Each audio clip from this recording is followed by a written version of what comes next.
Well, good afternoon, colleagues. Let's call this meeting to order. And today is a special day for Council. We welcome Jessica Alasori. She's going to sing the national anthem. She's also going to play her guitar, which is the first time that we've had a guitar here in the chambers for that. She's been on tour internationally and has worked with corporate brands like TELUS and Rolls-Royce with her uplifting melodies, I think, and catchy tunes. So most recently, you can listen to Jessica on Sirius XM, the Coffee House, and CBC Canadian Songwriters Channel. So it's her mission to make the world a better place, one song at a time. And today she's doing exactly that. So thank you for joining us. And if we could all please rise for the singing of the national anthem.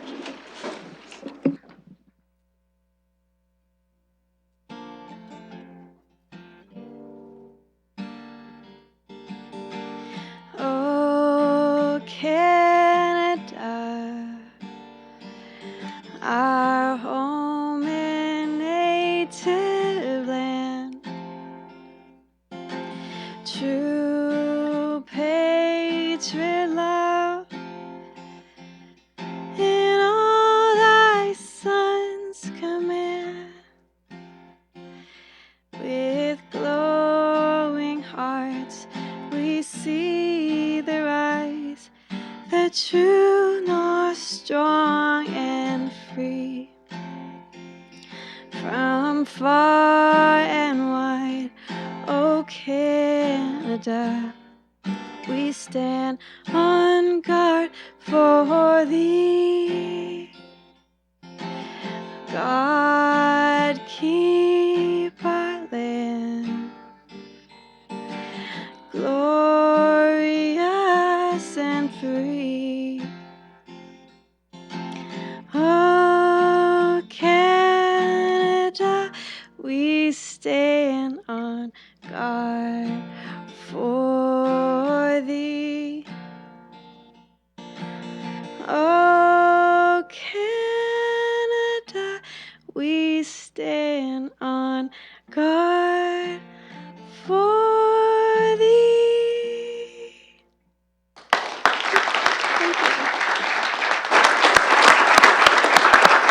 Thanks very much, Jessica, for being here today. Do you have a website? Yeah, it's thelovelyindie.com. Thelovelyindie.com. Got it. Okay. Thanks so much.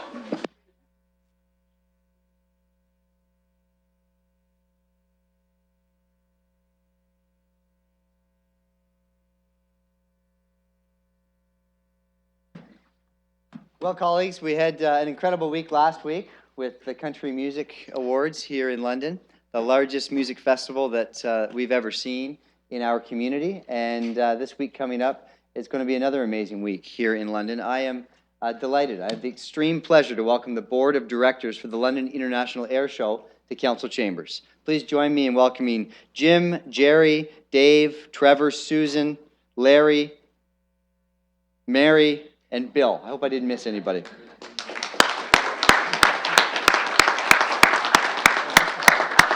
Come on over, everybody. Yeah. So this dedicated group have been working tirelessly for years and years to bring the air show back to London. And I know that if you're a longtime Londoner, you remember that air show as one of the standout events that happens here in our community each and every year. I certainly remember even as a young child going to that air show and up into my 20s. And I think that it is just phenomenal news that the show's back here in London. I think we owe this group a round of applause.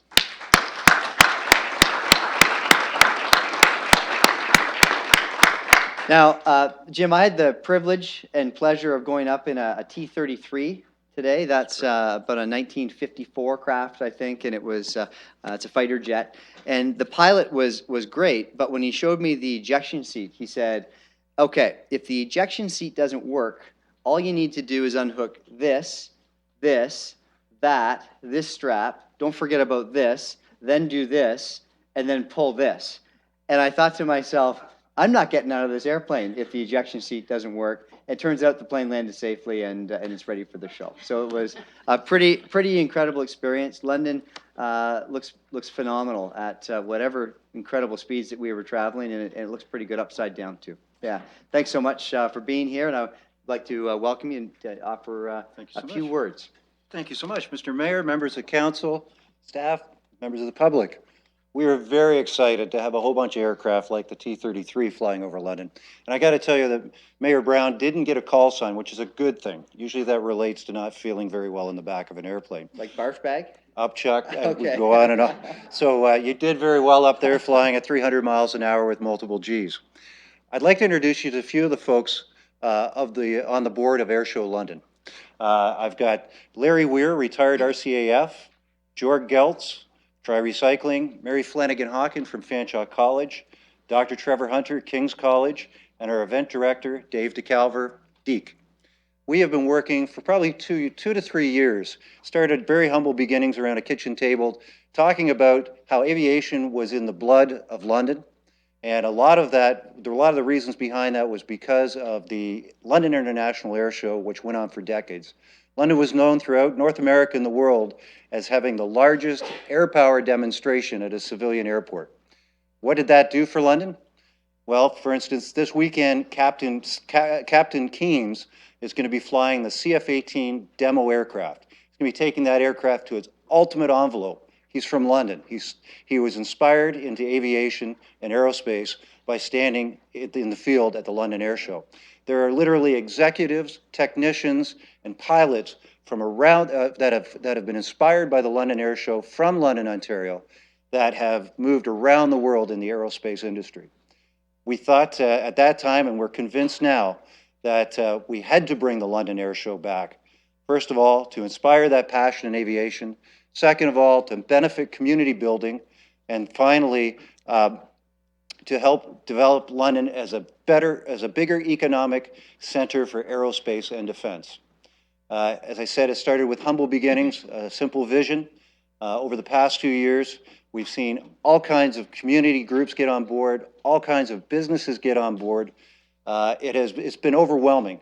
We wanted to start with the humble beginnings of initial air show, and we are starting year one with an international show that is probably the largest, if not the second largest, military air display in Canada. I want to thank the board, especially our spouses, for the hours we put in building this event. There's a few that weren't able to join us today, but as you can tell by the folks that have joined us, and folks like Bill Welsh, who runs the Diamond Flight Center, Scott McFadgen, who's Vice President of Diamond Aircraft. I got to make sure I get everybody here. John Winston is an advisor to our group and has been very helpful in making sure we made all the right connections to get an event of this size off the ground. And Gary Vanderhook from the London International Airport, who this stream is very near and dear to his heart, have all spent years building a business plan that is going to be sustainable. So this isn't a one-off year. This isn't a one-off event. This is something we're going to see 2017 and every year beyond. So we're very excited to present it. I got to tell you, we've had interest from organizations like Bombardier, certainly Diamond Industries, and even IMP Aerospace, based out in the East Coast, but are looking at Central Canada locations to expand their aerospace defense business. So this show has already become a bit of a node, a bit of a nexus for aerospace defense in Canada. We're really excited about this year. We're really excited about what we can do for the community, for London, and for aerospace in the future. I'm going to let Mr. DeCalver say a few more words about the organization and what's going to happen this weekend.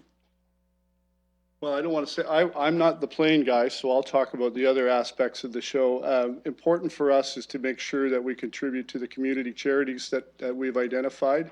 Children's Hospital, St. Joseph's Health Foundation through the Parkwood Hospital Veteran Care and Comfort Fund, and student bursaries at the Aviation School for Fanshawe College.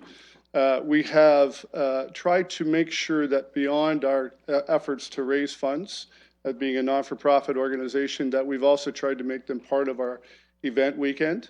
On our VIP reception on Friday night, we will be hosting patients and families from Parkwood Hospital and Children's Hospital. And on Saturday and Sunday, you'll see at the venue a place called Katie's Corner. Katie's Corner is named after Katie Vanderhook, who is a member, who is the daughter of our air flight director and board member Gary Vanderhook, who lost a battle with leukemia. We have dedicated a little corner for her, and there will be 100 children and families each day at the show, being hosted by us to make sure that they can get out to see the show and have a good experience. So these are some of the things we're doing. We have over 400 volunteers from the City of London. Not surprising, you all saw them working hard this past weekend. And again, there was no problem finding volunteers. We never do for any city events. And we've had tremendous support from Tourism London and the City of London staff, helping with everything from traffic management to parks and recreation, providing opportunities for us to build the venue properly. We've had great support all the way across the board, so I think we want to thank the city for that. Thank you. Well, thank you, and thank you for welcoming, I think we're expecting about 40,000 people to be out this weekend. It's a phenomenal number. Thanks for your hard work. Thanks for being here today, and good luck with the rest of the week.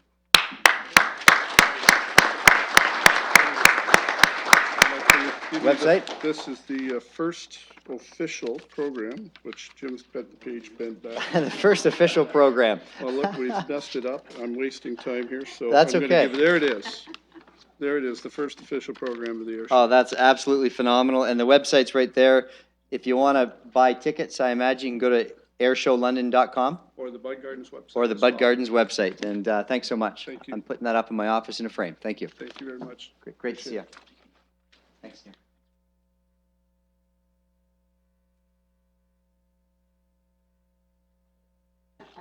See you later.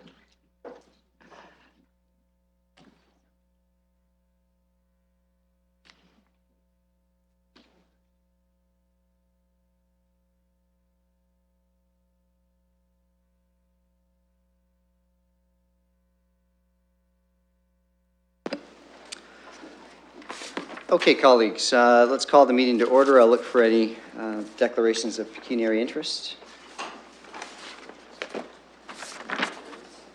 Councillor Slee? No. Councillor Van Holst? Thank you. I have a conflict with an item on the Civic Works agenda. It's item number 2, closing part of the Cedar Park Crescent, which has to do with the Board of Education, for which I'm an employee. Councillor Turner?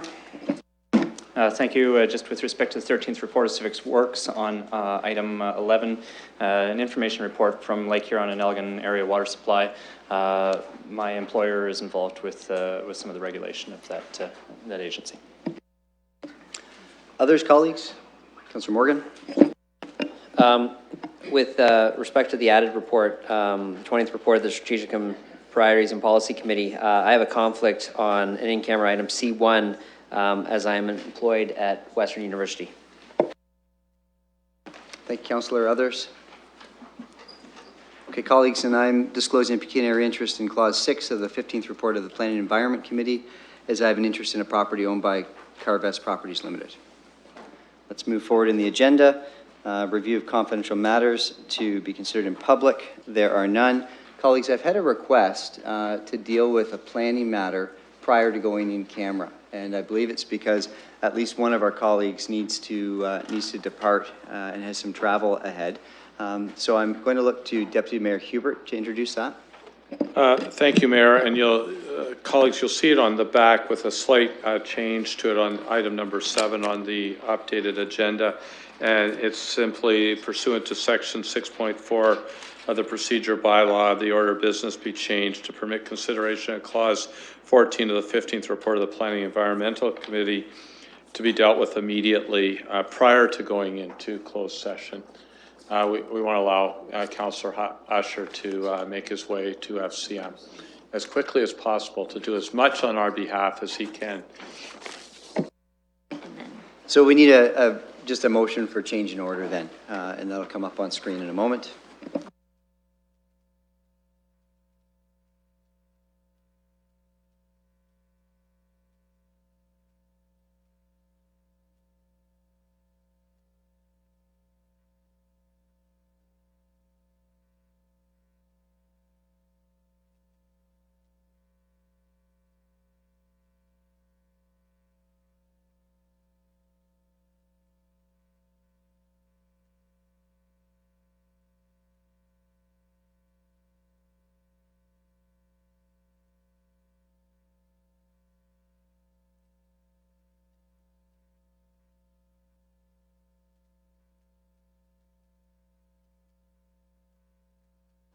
We just have to back that up, Ms. Westlake Power. We need the change in motion first.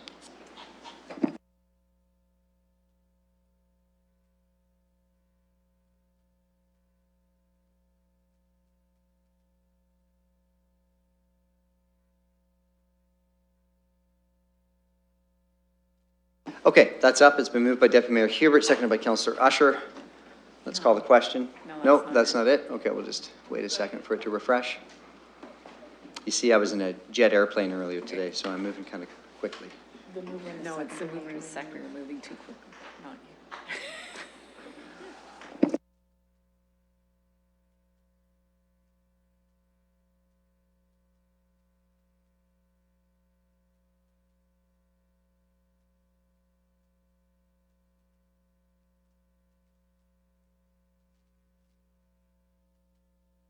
Okay, it's up now, colleagues.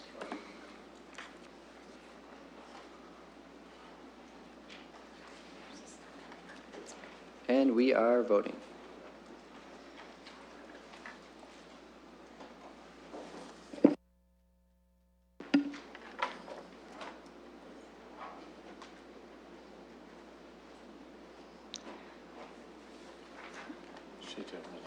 Closing the vote and the motion carries.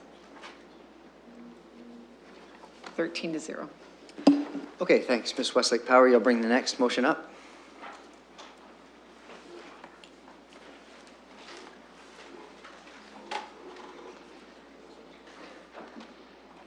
And just while we're doing this, colleagues, in anticipation of this passing, I'm going to just start the speakers list now while we're waiting. So if anyone wants to catch my attention to speak to this matter.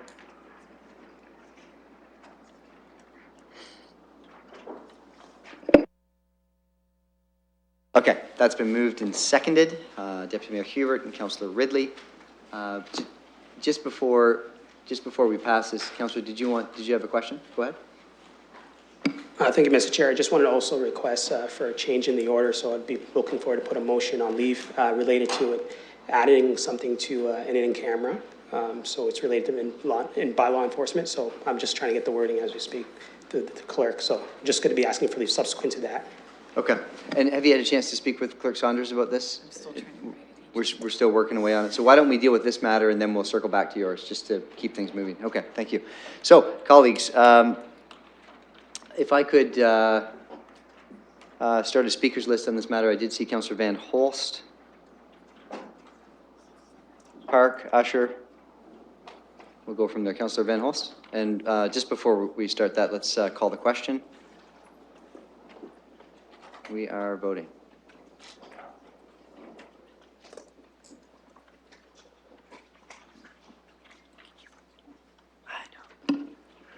Closing the vote and the motion carries 14-0. Councillor Van Holst. Point of order. Councillor Turner. Thank you, Your Worship. Just with respect to this item, does it not need to be introduced as a motion first? Absolutely. I thought we were at SPPC there for a minute. That was yesterday. So if I could look to the Chair of Planning to introduce this. Thank you very much. Thank you. Just small amount of background so we can maybe be focused. We all know that this is an application by Rygar regarding a certain piece of property. The matter came to planning a week ago, and of course the discussion focused on the issue of what's known as Camden Terrace and the preservation of Camden Terrace and the status of Camden Terrace. And at the end of the discussion, a motion was brought to refer the matter back to staff for further discussion to the applicant to see if there were other options relating to Camden Terrace and its preservation. That motion succeeded by a vote of 3-2. Matter was referred back. I don't think there's anything that's come back as a result of that discussion, certainly that I'm aware of. So that's where we are today. And I will, again, speak at the end of this matter, Mr. Chair. Sure. And I'll move this matter. Certainly. Thank you for moving that, and I'll circle back to you at the end of the debate. Councillor Van Holst. No, I was for this. Your mic is on. Your mic is on. Thank you, Your Worship. And through you, I believe there's people who wonder if council takes heritage seriously. So I wanted to point this out. Our developer provided this to the councilors. It was the details of the project and of their research into Camden Terrace. And what I get from this is that certainly, at the very least, the developers believe that we take heritage very seriously, because they thought we needed to have that much information to make this decision. I was out sitting in front of Camden Terrace a couple weeks ago, having lunch and just looking at it and wondering about its fate, and thought it's a beautiful thing and we should keep it along with the other property. Until I saw the challenges that were involved in doing so. In order for it to be occupied, the bones of it, the wood that are filled with mold, have to be pulled out, and the soil underneath for about 10 feet have to be removed. And to be able to have a building survive that kind of remediation seems to be very low, with a low chance of success. And so I'm just going to ask through the chair to the engineering department, which I've spoken with, to maybe comment on that, the difficulty and chance of success in remediating a property like Camden Terrace.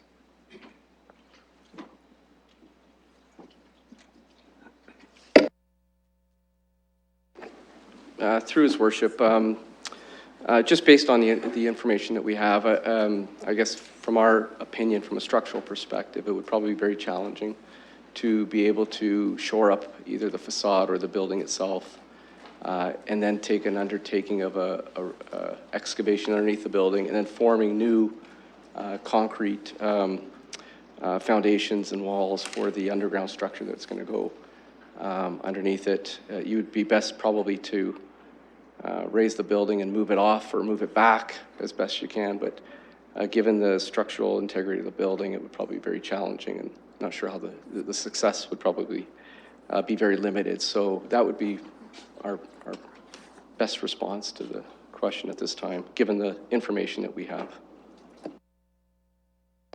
Thank you. So it seems like it'd be an unreasonable thing to even attempt such a difficult task.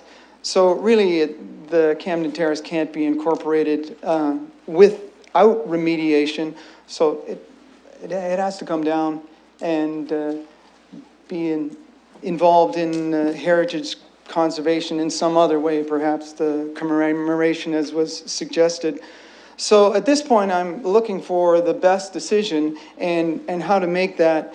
And I believe that on one hand, we've got a single property, but on the other hand, we've got our relationship with every developer that we'll work with in the future, because there's been a lot of work that went into this proposal, and we'll have damaged that relationship and all others if we turn around and tell them the year and a half you spent trying to come up with a balanced approach for the city is going to be ignored. So, I mean, despite the people who speak in all or nothing terms, there's a lot of heritage wins that have happened here.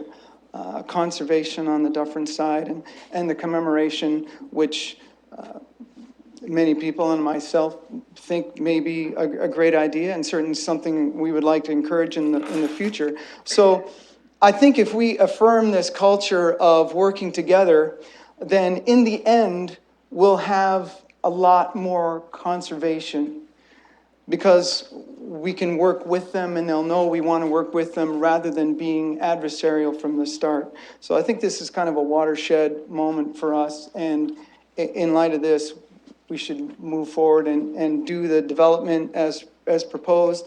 Our staff has said it's a very balanced approach. I think that's the case, and likely that's the best decision for now. And so that's the decision I'll be making. So I won't be supporting the referral back, although in essence it's been made. We've gone and spoke with the developers, and it doesn't look like there is the possibility that of incorporating it or keeping it where it is. And I know that would have been nice. It is a nice property, but unfortunately the marks against it and in it and underneath it are too great. So those are my comments. Thank you. Thank you, Councillor. Councillor Park. Thank you, Chair. I thought I was further down on the list. To start off, these decisions are getting more and more difficult as we compare the competing interests between heritage preservation and building a vibrant and well-populated downtown. I did not support referring this back at committee, and I will not be doing that this evening. Like I said, this is not an easy thing to do. We're looking forward to building a more vibrant and well-populated downtown, and in doing that, we actually have to build in the downtown.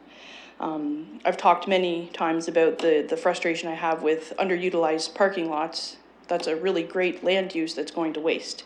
And until we have a good residential market in the downtown where it's more profitable for those landowners to actually sell those properties, this is the reality that we have today, where property owners are having to cobble together parcels of land to actually be able to build on that. Councillor Van Holst spoke quite rightly about the collaborative effort that's been between the proponent and civic administration, and I think both sides on that should be applauded. That's not an easy thing to achieve in this industry and the public sector itself. I think what we see here in this proposal is a fine quality design that has done its best to incorporate what we are able to salvage out of those properties there. I understand that there's individuals that think the commemorative piece is tokenism, and I can't take that thought out of their head, and I think that, like I said, that's the best foot forward for this application. Another consideration here is today's the deadline for the 120-day deadline for the application. So that's something that each one of us has to consider going forward. I think that when we strive forward with the competing interests between infill and heritage properties, Councillor Van Holst was quite right. This is a watershed moment. It is one of the first steps forward with our new official plan whenever it's approved, but this is where we're going. We have to figure out the steps. How do we get there? So I will not be supporting the recommendation of committee. Should it fail, I'll be supporting the staff recommendation. Great. Thank you very much. And Councillor Usher. Anyone else? Thank you, Worship. And thanks very much for bringing this forward so that I can leave at some point in time during the meeting. I think it is well known that I'm an advocate of heritage, but I'm also a big advocate of economic development. More so, I'm an advocate of building downtown. I've always professed that the more feet that we can get walking the streets of downtown, the better off we're going to be. Like many of you, I have traveled to many of the medium-sized cities throughout Canada: Winnipeg, Edmonton, Halifax, St. John's, Fredericton, Victoria. And all of these cities that I've traveled to, like you, I look around the downtown and I see what would visually be considered as progress. We see lots of buildings, office buildings, apartment buildings, and we see lots of people in the streets. And at one time, we used to have a lot of people in the streets in London. What we never had was a lot of buildings, because the people, they used to live outside of the downtown. And then they gradually went away, and now we are trying to bring people back into the downtown. That is not to say that heritage must suffer in order to bring the people downtown. But we have to have a good mix. And when I consider this particular building with the soil condition and the structure, the deterioration that is going on with the structure, I find it extremely difficult to force anyone to say you've got to retain this. In fact, I don't even know how you would try to retain this and still build a structure of the type that we are trying to build around it. Because that's not easy to do, not with the unless we're going to just say we're going to build a 4 or 5 story structure. But this is a massive structure. It will probably be the tallest structure in Ontario outside of Toronto. And you have to look at what this is going to bring. I don't know why we would want to defer this structure or consider not to do it. I don't know why we would want to refer it back to staff when we consider the amount of work that staff has put into it along with the developer. But I think that the other thing that we have to consider is the number of feet that it will put on the ground, the number of people that it will occupy, the number of jobs that it will bring, the amount of dollars that will be spent because of those people. To me, it's going to revitalize downtown. And if you want to say revitalize downtown again, to use somebody else's phrase, then I think that this is the building that is going to do it. We've got to make a start somewhere, and we've gradually been making that start over the past 20 years. But if we do not look at this positively, we're going to be going backwards instead of forwards. We've got to set an example to say to developers, we are open for business of this type downtown. We are open for more buildings downtown, apartment buildings, office buildings. We're open for revitalizing. So come on down. If we turn this down, we're not sending that message, and we need to send that message throughout the world. People are coming here for other reasons, and they're looking around and they're saying, this is a nice place to live. This is a nice place to bring up my children. This is a nice place to open business. We've got to show them that we're ready to do that. So I urge my colleagues around this horseshoe, let's not defer this. Let's not send it back. We have enough information that we can approve this right now. We know very well why we want to send it back. The reason we want to send it back is virtually impossible to accomplish. So let's move on. Let's drop this deferral, and let's bring up another motion to say we approve of the staff recommendation, and let's move on from here. Thank you, Mr. Chair. Thank you. Councillor Hopkins, then Armstrong. Anyone else? Thank you, Your Worship. I understand it's difficult when we see our heritage buildings like Camden Terrace that are in disrepair, and demolition is required through neglect. We, the city, are not able to do anything other than we know we need to protect our heritage. What are we as a council doing about it other than realizing we need to work harder to protect heritage? I'll be supporting the recommendation from committee to refer the application back to civic administration for further consultation with the applicant. Why not? Why can we not go that step further and encourage further consultation? We are providing the applicant incentives. He is putting in money to set aside for restoration. I think that's a good working relationship right there. We're both putting in money. Camden Terrace is significant. We've heard from staff that it will be a challenge. Things that are important are usually a challenge. I understand our future. To understand our future, we need to understand our past. Commemoration does not help us understand our past. I've been around a long time and remember the promises of keeping some parts of the Talbot streetscape when Budweiser Gardens was being built. And at the very least, we were told we would have those bricks to go into building Budweiser. And Budweiser has been a successful building, without a doubt. But when I walk by that building, I don't think of the historical significance of the Talbot streetscape. When I look at Budweiser, it just doesn't happen to me. And like I said, I've been around a long time. By supporting a referral back for further consultation, we are not saying no to intensification. I have heard over and over again. By keeping Camden Terrace, we are saying no to intensification. That will happen.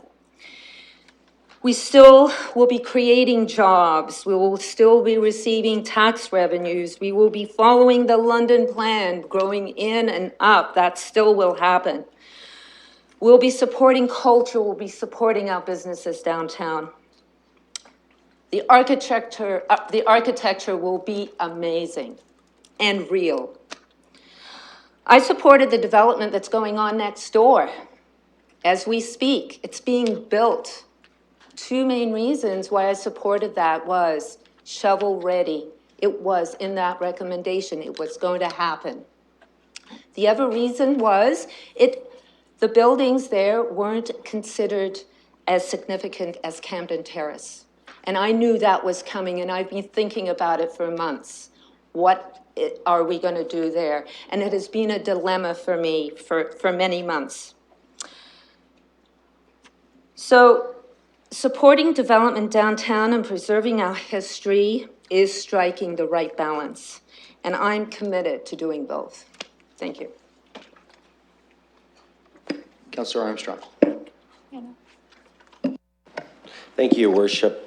First of all, Your Worship, I wanted to, through you to our staff, I wanted to sort of get a sense of, I've heard the arguments on both sides on this issue, and I woke up this morning undecided. I've somewhat made up my mind, and I wanted to ask staff specifically about this building. Obviously, there's issues about the foundation or no foundation, as I understand it. There's issues about the soil conditions.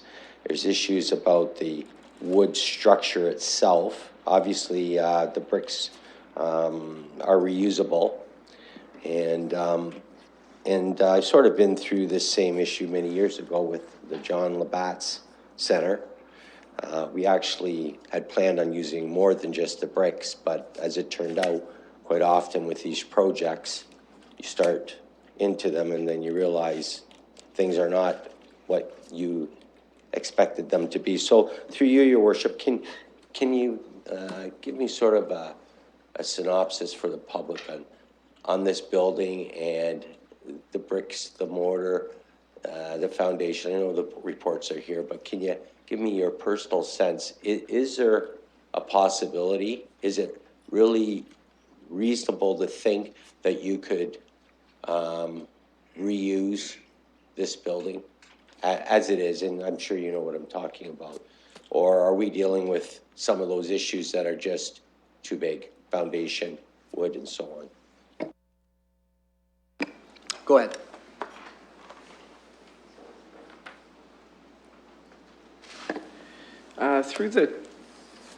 Through your worship, we received reports, I guess, from the consulting engineers that were involved in the assessment of the review. And basically their conclusions were the townhouses were in various stages of disrepair. One area should be restored immediately for the safety of the general public and any future workmen. So I believe that was undertaken. The remainder of the townhouses is in such state of disrepair that is unsafe and should be removed. That was their conclusion. Amount of water damage and openings in the building envelope and the general quality of the air within the units indicate high probability of mold. There was a subsequent mold assessment review done, and they confirmed there was a presence of mold, and the building should not be occupied in its current state. They also identified, and when I say various stages of disrepair, they had lintels missing, structural bearings were inadequate, beams that were rotted and sagging. So there was a number of issues all throughout each one of and they're all varied within each of the units. So it wasn't just the same issues in all the units. So that was based on their conclusion. So I'm just reiterating what their findings were. And we had no reason to dispute their findings in terms of their assessment and their qualifications. So it very much sounds to me, Your Worship, where there's, obviously an opportunity to reuse some of the materials. The structure itself is beyond repair or reuse or repurpose. And so, Your Worship, I have to look at that. And I'm sure the council remember not too long ago where I stood in the council chambers and said, listen, we're dealing with a lot of heritage buildings. There were 3 down the street. They were heritage. They were much better shape in my mind than this situation, and I felt that they should have been saved. Council, as a majority, decided no. those buildings had to go for a new development. Now I'm sort of caught on the other side where I really think that this is a situation, while there's no doubt in its time, these buildings were much more than the ones down the street, bigger, nicer, architecturally, et cetera. But I don't think that it makes sense to save this situation. So I'm going to be supporting the, not supporting the referral, and then I'll wait for the next motion. But I also have to look at the economic impact here. We are talking thousands of people will be involved before, during, and after these buildings are built.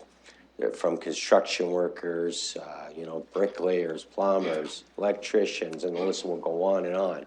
Many, many years of work there.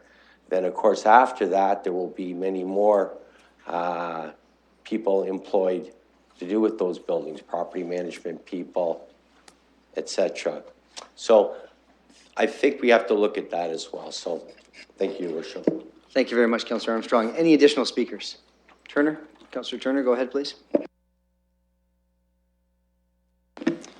Thank you, Your Worship. So let me be clear at the outset. There's some great elements in the design of this application. The development meets the street. It has clear glazing in order to be pedestrian friendly. It represents intensification, the things we're looking to do. It retains the Dufferin Street or Dufferin Ave buildings. There's a very, very fine aesthetic element to it, and it's showing there's a confidence in the market in the core for development. But a city building is more than just how many towers we can put up and how quickly. It's about balance and positive growth. We've set an ambitious target of about 45% intensification, and we're going to have to keep having this friction, I guess, between existing neighborhoods and new development unless we have clear guidelines on how to address that friction. Unfortunately, that's why we came up with the London Plan. All that work, while it's not in effect yet, it was passed by this council. And heritage designation ends up being a rather subjective piece. So we're not compelled to it, but all of you signed on unanimously to the London Plan. And let's take a look at what it says.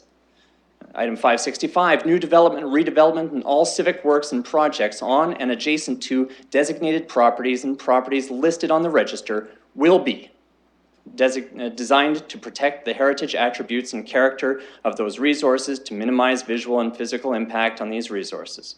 A heritage impact assessment will be required for new development on and adjacent to heritage designated properties and properties listed on the register to assess potential impacts and explore the alternative development approaches and mitigation measures to address any impact on the cultural heritage resource and its heritage attributes.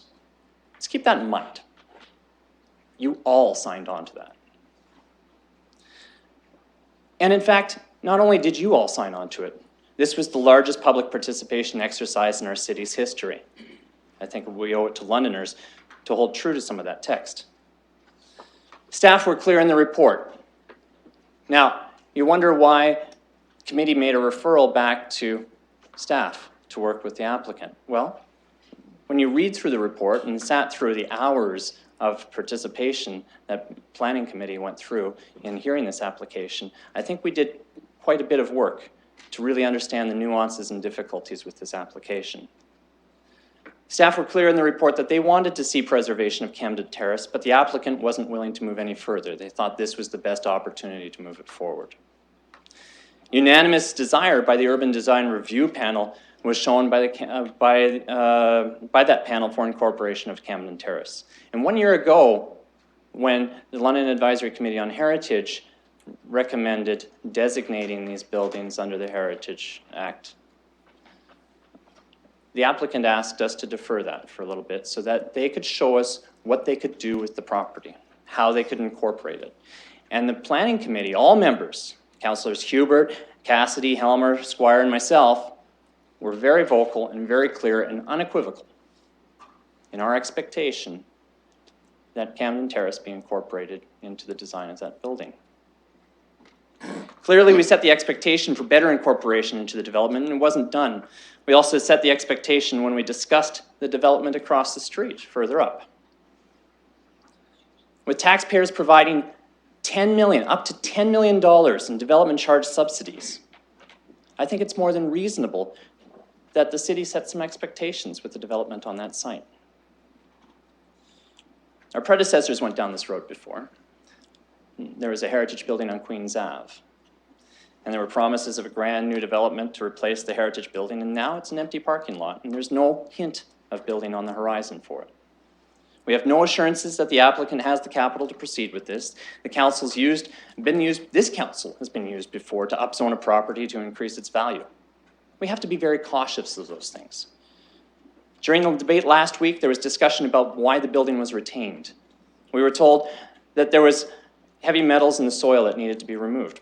Absolutely, I don't disagree with that. But that same barrier exists for the incorporation of the Dufferin Ave buildings, and those are still able to be retained into the design. So how come the Camden Terrace building can't be incorporated?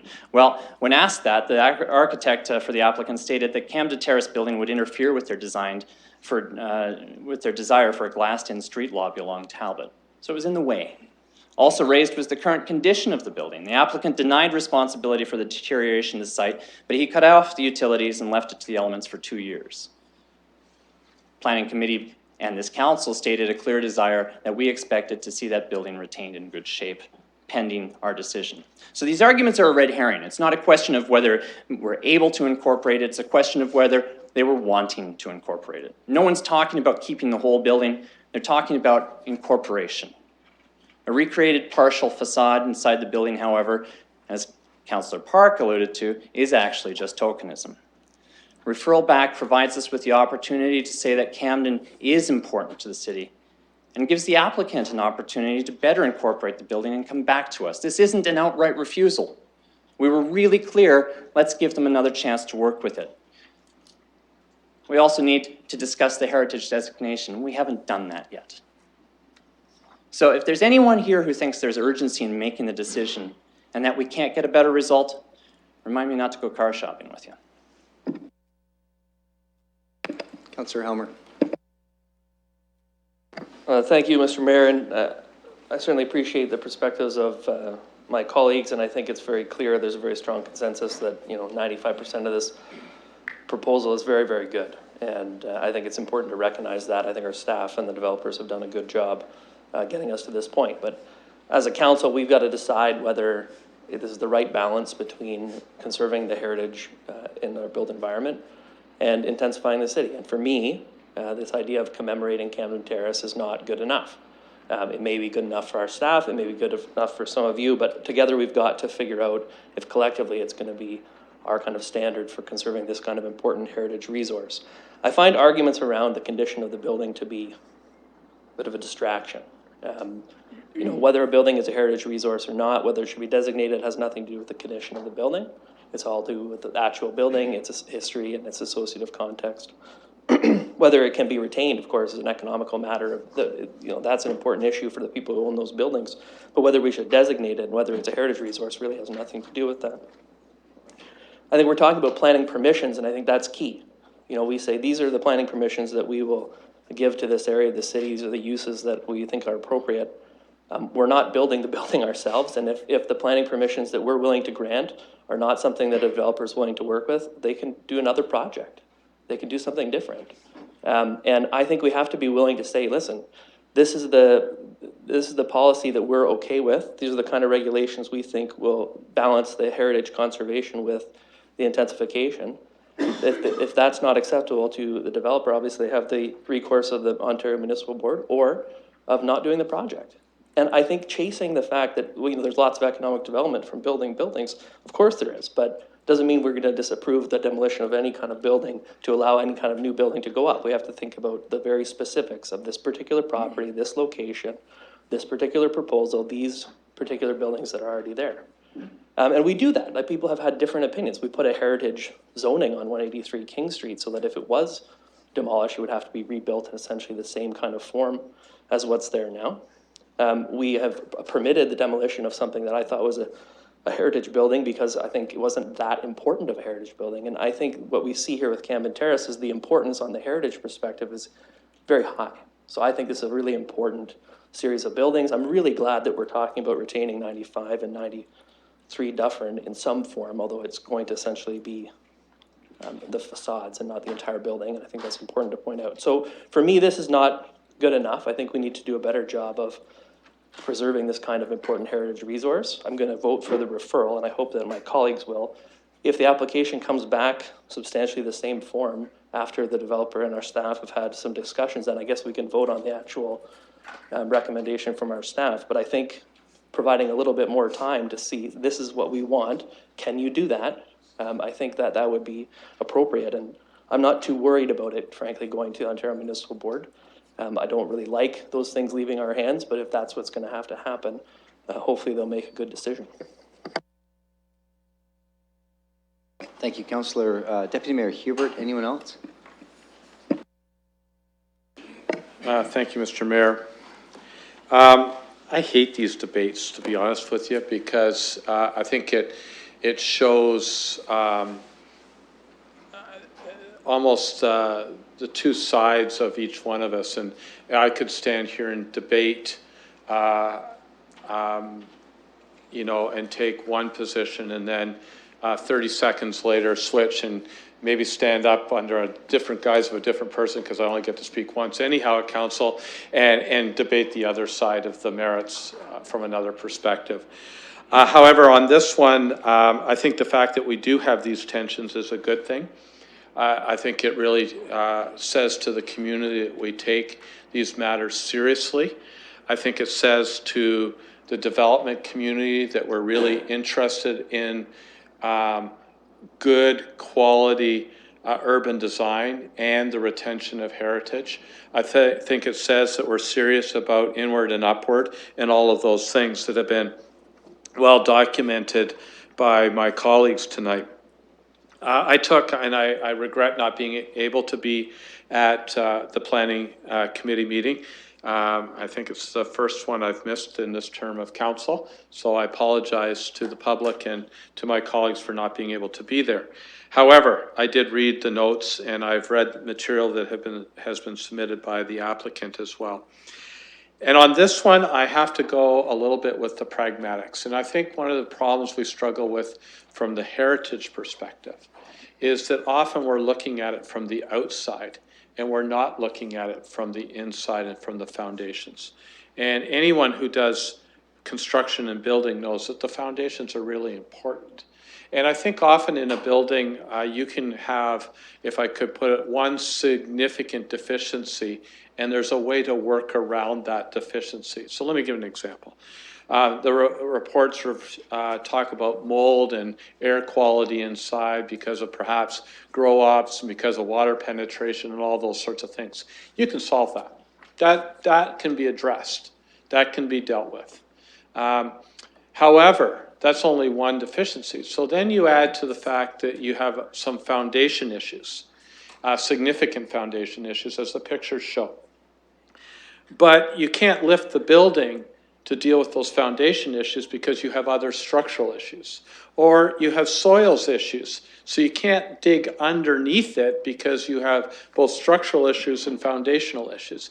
And you start to get this compounding of problems that make really moving forward with it, no matter how good the intention and the desire is, very, very difficult. So what I read in the material that has been submitted, I think the reason we have a recommendation, and I might add, a recommendation from our staff, is that the compounding of those problems is too great to overcome. And yet the proponent has really built in 93, 95 Dufferin Street. He's tried to make some way to acknowledge the Camden Terrace. He is committing to using the original materials. And one of the reasons it's different from the Talbot Street is it's not structure bearing and it's internal. So it's not going to be open to the elements because it will be on the internal side. So I think there's been allowances on both sides of this, and that moves it forward. So for me, and just to be clear, in the tension of this particular application, I am going to be voting against the referral. And I might mention, I was the chair of planning when the first Rygaard came forward. I've lost count, which I guess shows my age. I think 4 years ago, 2011 or thereabouts. I was very supportive, as Councillor Turner says, of the referral back the last time to see how much further that we can go and how much accommodation can happen. I was supportive of that. But now the time has come for a decision. And so I will not be supporting the referral back at this time. Of course, our staff will continue to work with the proponent. There's a lot of work to go forward in terms of site plan and making sure that the whole thing works. But this is a positive move forward for our downtown. I want to comment just on the comment on development charges. My understanding is, yes, there's $10 million of DCs that will be waived, but on an annual basis, there'll be $5 million of tax revenue. So the ROI on that once built is pretty short horizon. And I like that ROI back to the City of London. That's just on the property taxes. That's not with respect to the additional activity in downtown London. So just to be totally transparent, that's where I'm at. It's a pragmatic decision. I wish we didn't have to make those kinds of pragmatic decisions, but this is how I lean on this tension of this particular heritage site and on this particular application. Thank you. Councillor Cassidy, anyone else? Thank you, Your Worship. I don't support the referral either, and I'll be voting no.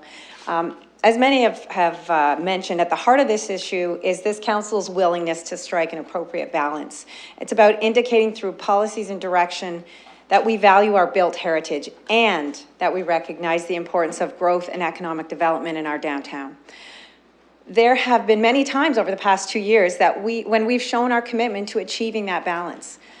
Cities are living, breathing entities. They're not meant to be preserved in amber, and they are not architectural museums. A dense and diverse cityscape is a sign of a vibrant and economically diverse city. It is a mark of a successful city, one that meets the structural, economic, and cultural needs of people with different aims and interests. Because that's what it should be about in the end, people.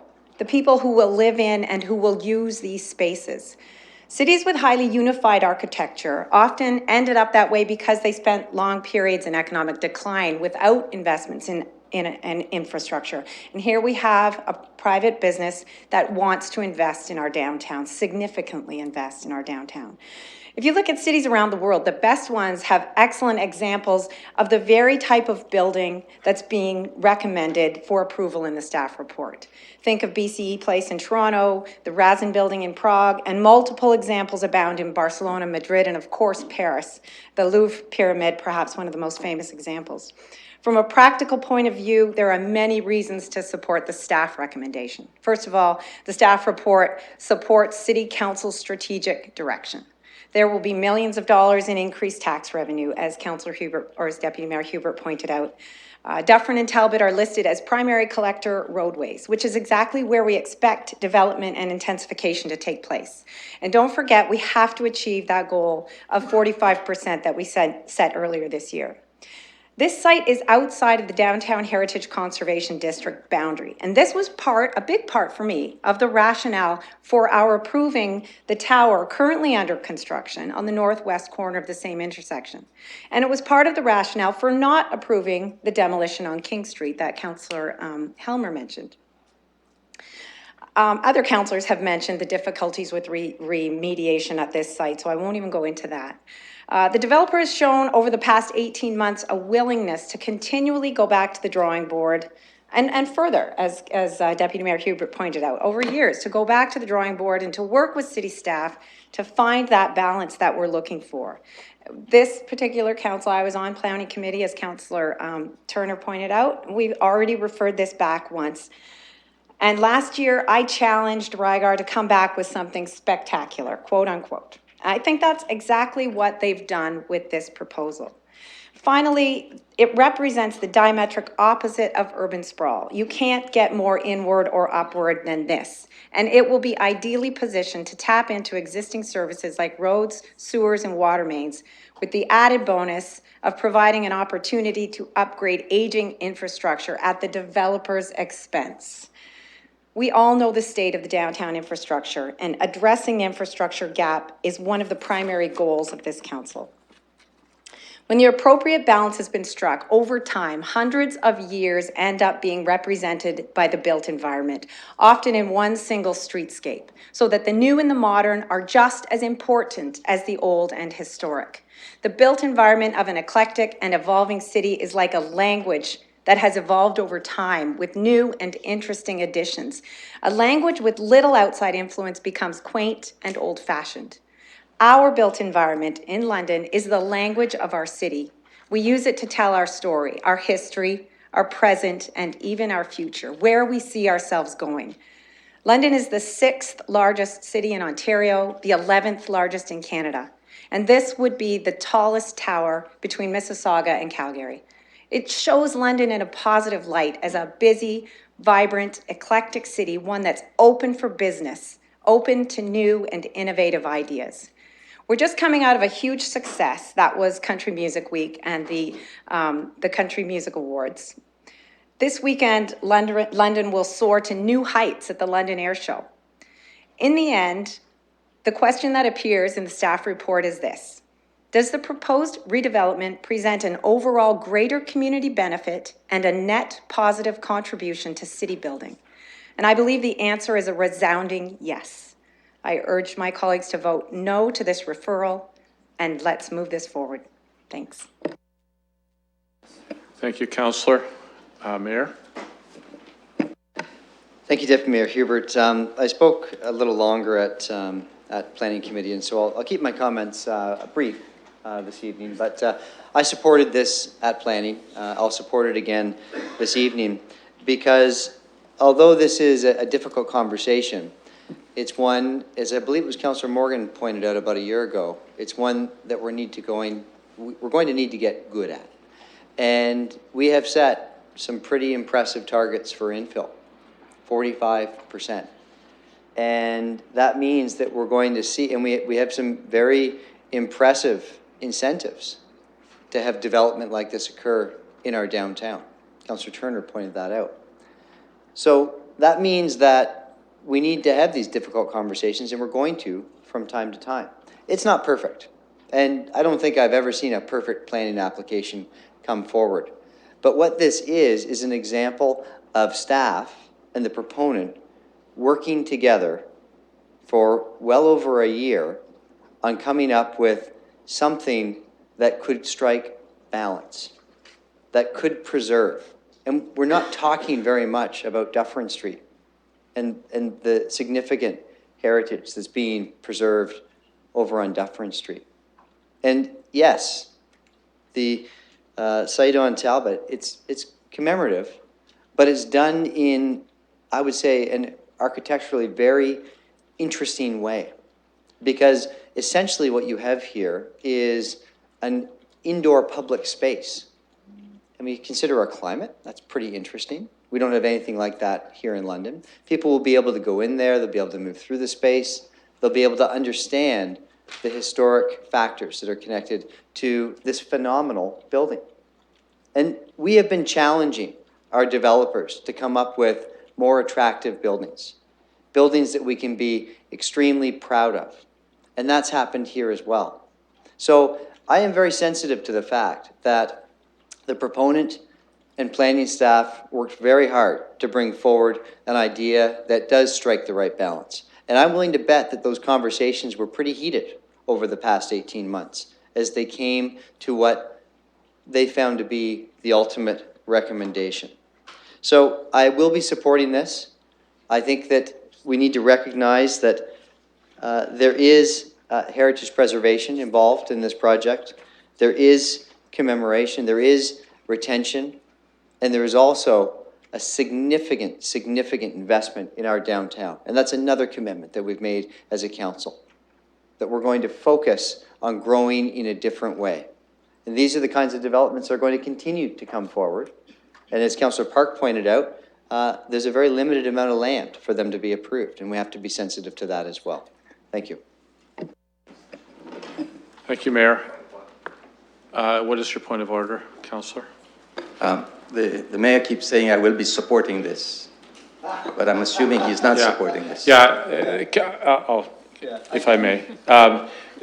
The clerk will make that clear that, if you're, it's a double negative here sort of situation. So you either, if you want to support the application going forward, you'll have to vote no on the referral back. And I think that's what you're saying, is that? Absolutely. I'm supporting the staff recommendation. But Councillor Usher, you might have done us all a favor, so thank you very much. Thank you very much. I have no other speakers. I will look to the chair to sum up if there's no other speakers. Okay, Chair? Thank you very much, and I will speak from here. I will be expressing my own view and how I will be voting. A week ago, I voted with my colleagues, Councillor Helmer and Councillor Turner, to refer this matter back in the hope that something could be done to facilitate a compromise that, in my view, would be more amenable to the streetscape and what was there. And I've listened again to Councillor Helmer and Councillor Turner, and I have to say, I agree with almost everything they say. And I think their trust in the proper test on heritage is spot on. It's just I disagree after a week with the conclusion, and I will explain that why. Let me be clear at the outset to anyone who's listening to me that the test here is not balancing development and heritage. That is entirely wrong, and people have said that with all due respect. That's not correct. If this building was in a state of repair that it could be maintained, such as the buildings on Fullerton Street, they would have to be maintained. We cannot knock down heritage buildings because a good development comes along, or a lot of money comes along, or a lot of jobs come along. That is not the test. So I take umbrage, as Councillor Helmer would say, with councillors who stood up and said, well, this is really great for the city, it's going to bring in a lot of money, so we can knock down a heritage building. No, we can't. We can't. So that's not something that I adhere to. And I've protected heritage buildings when the developer has said, such as in Hyde Park, where the developer has said, well, yeah, the building's fine, it's not convenient for my development, so I don't want it. I've totally and completely rejected that. This would be tantamount to saying the Middlesex County Courthouse, somebody wants to put $1 billion building on there, so let's knock it down. We can't do that. So I just want to make sure we understand that. When I voted last week, the day after, a lot of people emailed me and said, thank you for deciding to save Camden Terrace. And I said, that's not what I voted. I voted to see what could be done. I didn't sleep at all that night. That told me I had to do a lot more work to satisfy myself as to whether this building could be maintained. That week has enabled me to do two primary things. I've discovered that that building differs from the buildings on Fullerton Street. The buildings on Fullerton Street, they will be removing the roofs, taking out the soil, and then reconstituting them. The reason they can do that is because the buildings have been kept in a good state of repair and can be maintained there. And I congratulate them for that. The difficulty with the Camden Terrace is that in addition to the difficulties with the soil, the building itself is in such a state of disrepair that I am satisfied it cannot be repaired and must be demolished. So when I get to that stage, that I have a heritage building that has to be demolished, I go on and I say, what are they doing with that building? And I was not satisfied last week that just putting in a commemoration indoors was enough. One of the people who talked to me, I received a lot of emails from people who said, you must maintain the buildings no matter what. I received a lot of emails from people who said, you got to knock the buildings down because it's such a great project. And they're both wrong, with all due respect. They're wrong. The one person I talked to who influenced me was a history professor with the London Historical Society who I had a chat with. He said to me, Phil, Camden Terrace is an artifact of the City of London. That's what it is. And it is appropriate in those circumstances to create an indoor commemoration of that building. That is appropriate. That helped me a lot. My personal view of what I wanted the developer to do is obviously not in line to some extent with what others may view. So this week has really helped me. I've gained a lot of information, but I don't want anybody to make any mistakes. I'm a big fan of heritage. And every heritage building that can be maintained, I don't care if somebody comes along with a pot of gold. It's not coming down on my vote. But in this circumstance, given the state of this building, and that it cannot be nothing can happen but it be demolished, I will not be supporting the referral and supporting the application. Okay. So I have no additional speakers. I'll just double check, and I'm going to call the question. Moved by Councillor Helmer. Thank you, Councillor Helmer. We are voting. And I will clarify again, thank you, Councillor Usher, that this is the recommendation to refer that came through committee. And so if you're in favor of approving the original application, you'll be voting nay. That good, Councillor? Excellent.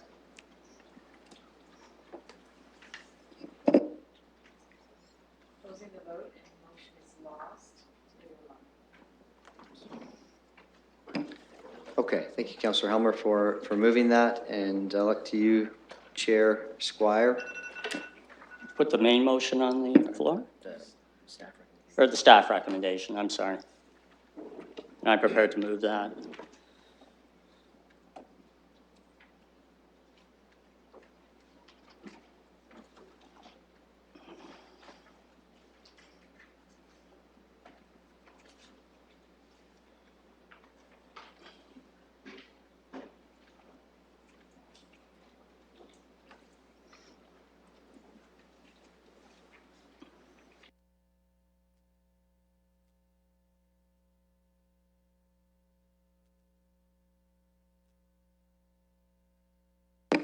Okay.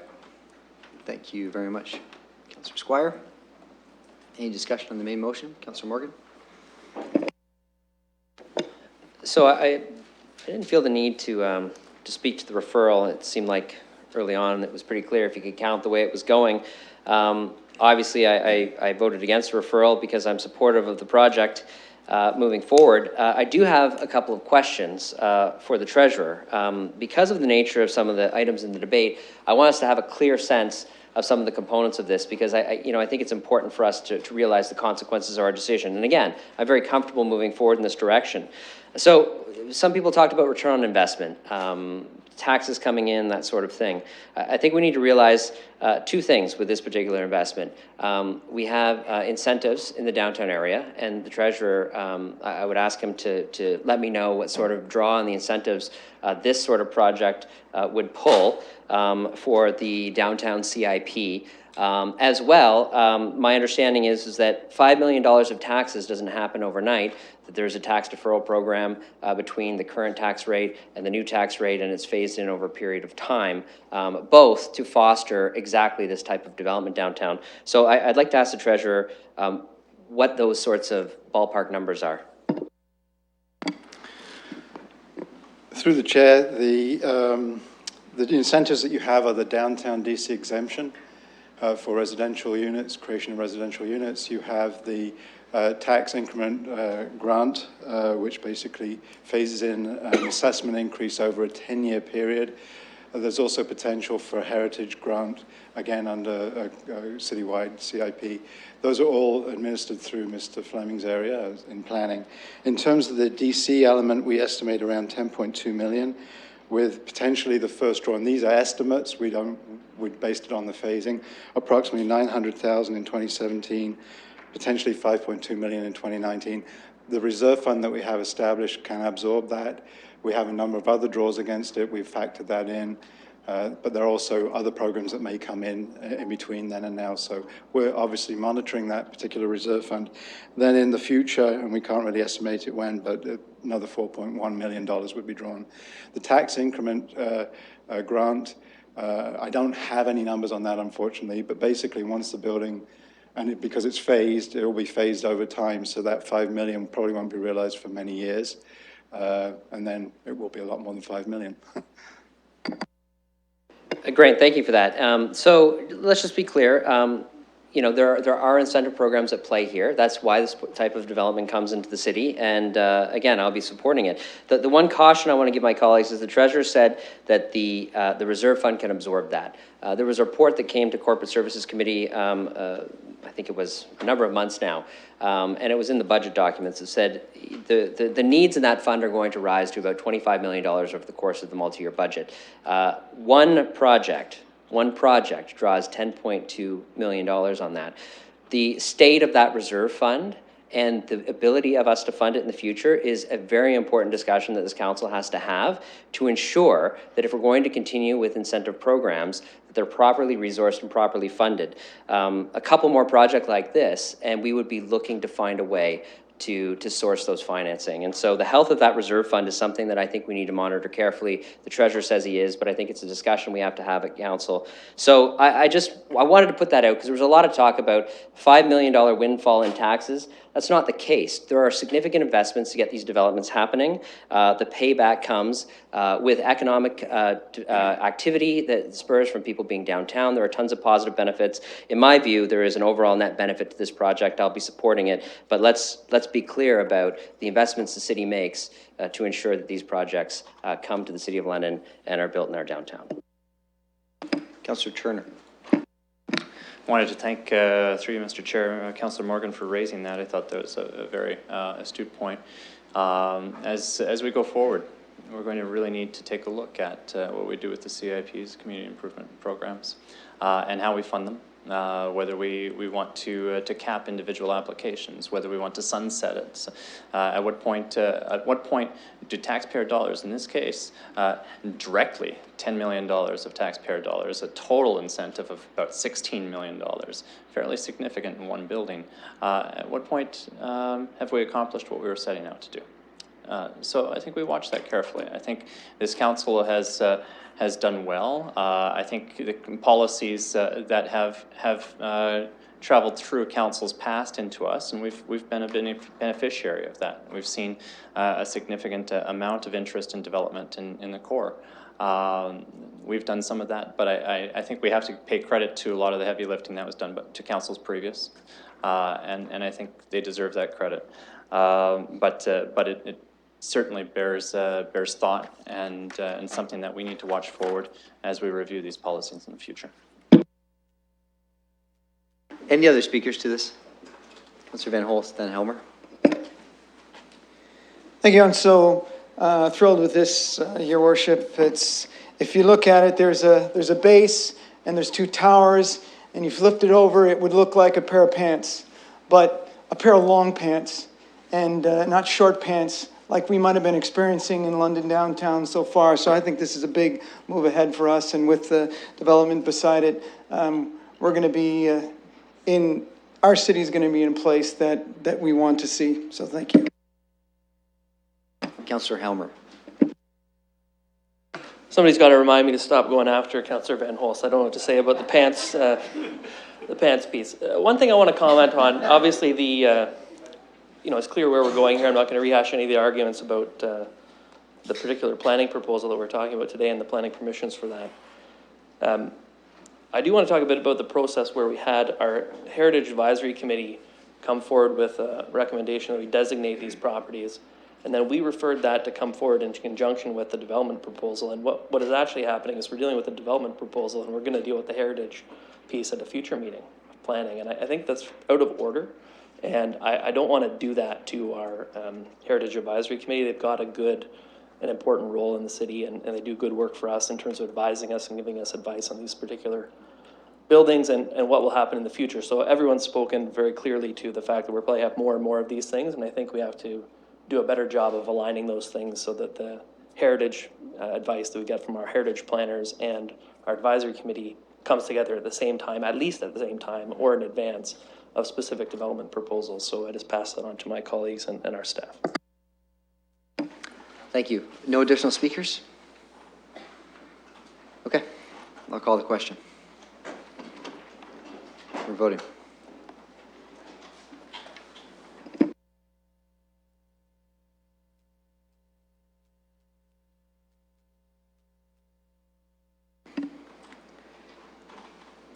Closing the vote, and the motion carries 12-2. Just dealing with one. We're just dealing with the one planning matter at this time. I know Councillor Salee has another motion he'd like to make. Councillor Salee, the floor is yours. Thank you, Mr. Chair. So I just want to put a motion to ask for leave first. So pursuant to section 6.4 of the Council Procedure Bylaw, the order of business be changed to permit consideration of section 11 inquiries to be dealt with prior to council in closed session.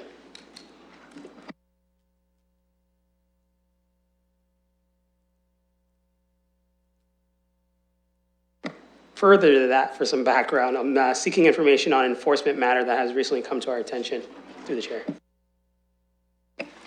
Thank you for that, Councillor. And let's look for that to come up on screen.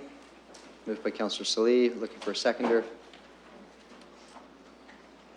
Second by Councillor Van Holst. Okay. Let's call the question.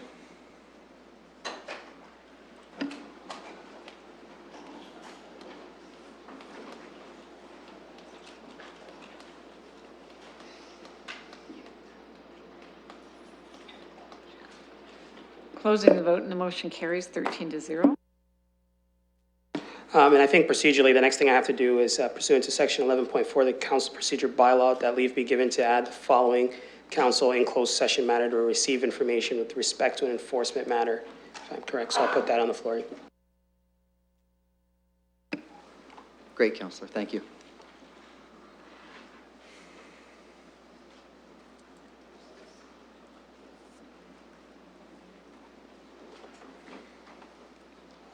Moved by Councillor Salee, seconded by Councillor Ridley. Let's call the question. Voting.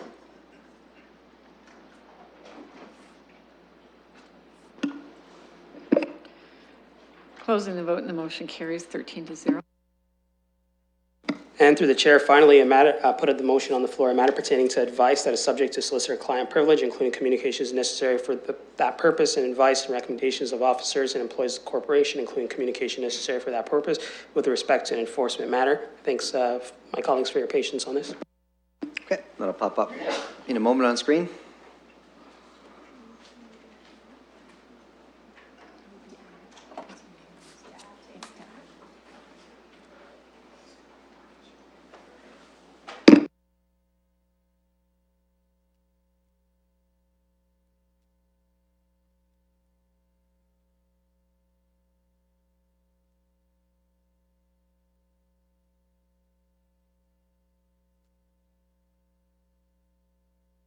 Okay, thank you. That's been moved and seconded. Let's call the question. Voting.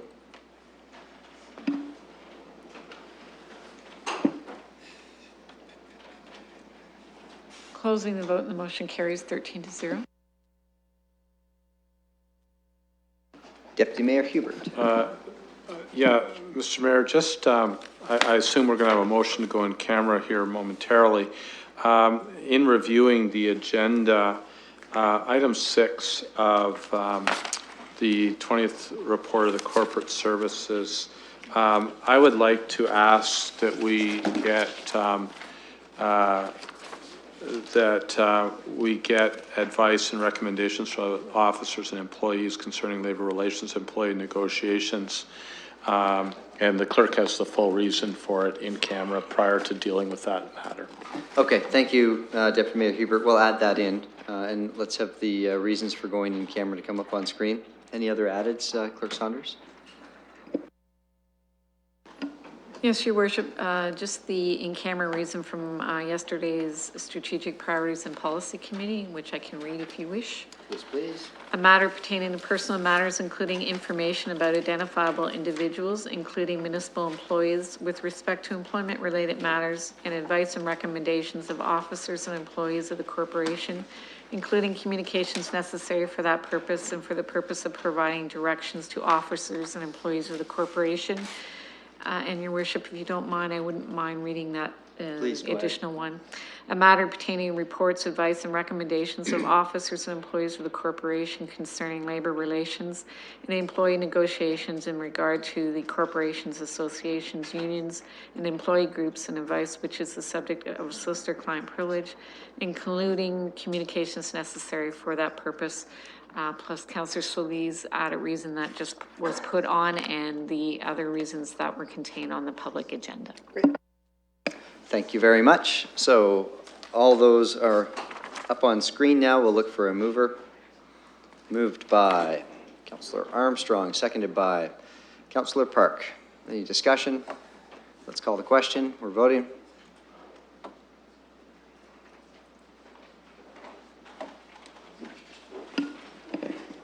Closing the vote, and the motion carries 13-0.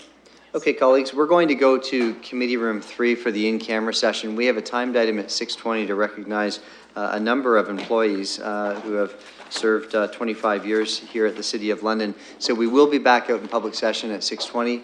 We'll do that recognition, we'll break for dinner, and likely be back just after 7:30 to continue on through the agenda.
Okay, colleagues, if you could log in, it's 6:20. So at this time, we are going to have a recognition portion of the meeting. We're recognizing City of London employees who have achieved 25 years of service during 2016.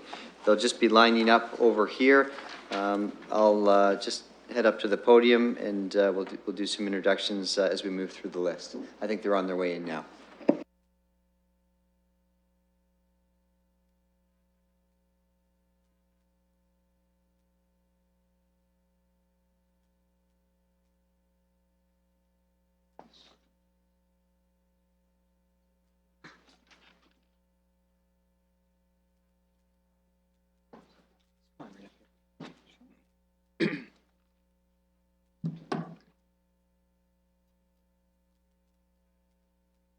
Well, let's see if this works. This is 25 years of service. And we're going to start with the London Police Service. I'd like to acknowledge that Chief John Perry is here. I'm sure a number of other family members and officers and members of the London Police Service are here as well to celebrate this incredible contribution to our community. 25 years, I think that's probably about halfway through, wouldn't you say, Chief Perry? 50 years of service. We'll welcome Jeff Adley first, please.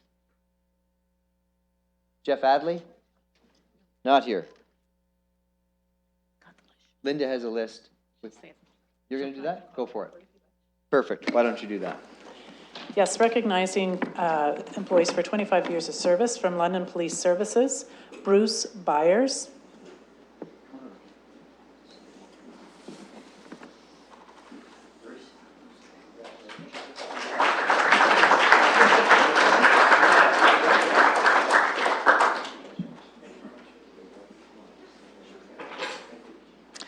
Bill Chantler.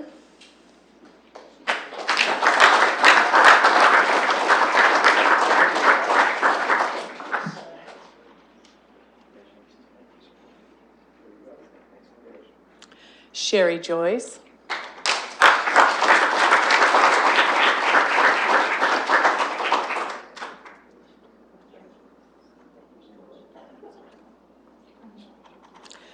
Susan Pettipaw.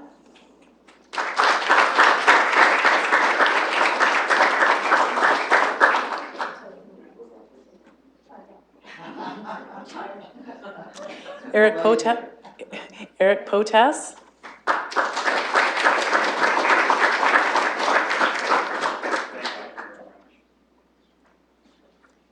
Cormac Smith.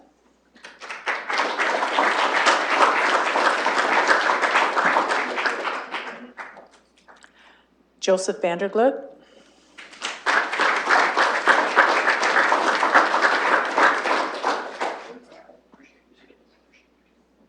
Not attending, but also achieving the mark of 25 years of service, Jeff Adley, Allison Caldwell, Matthew Drake, Chris Lipscomb, J.D. Neal, Carolyn Pickering, Vicki Redden, Robert Tubret, and Carrie White.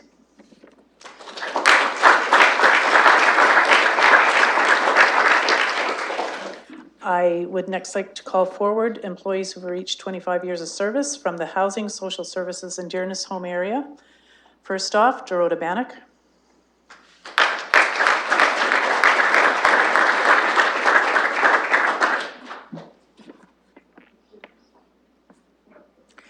Sandra Bannister.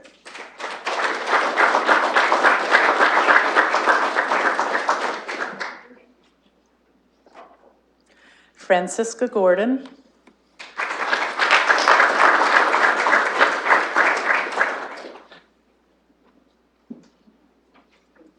Jill Harrison.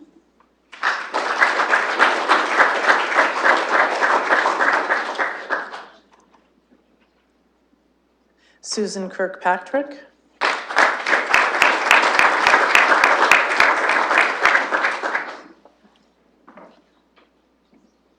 Terry Parody.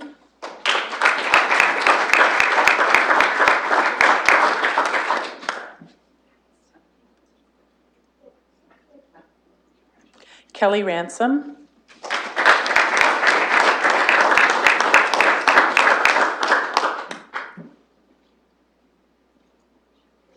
Deborah Rosehart.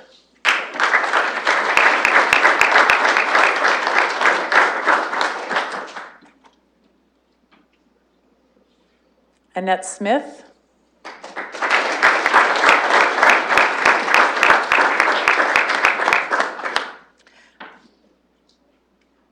Wendy Stewart.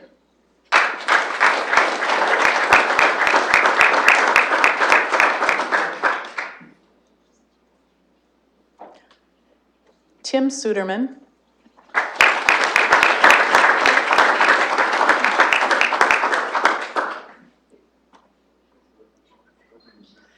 Bonnie Whitfield.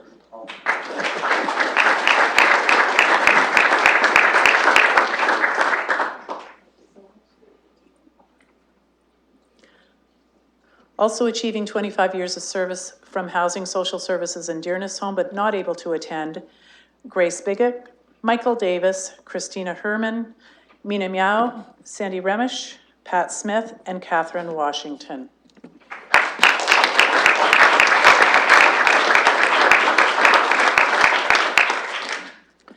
The next 25-year honorees are from Parks and Recreation Services.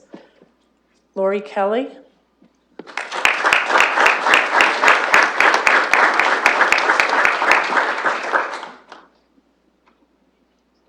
Lynn Loubert.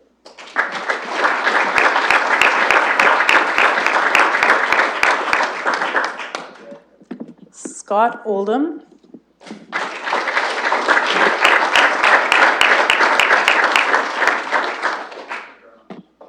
Duncan Sanders.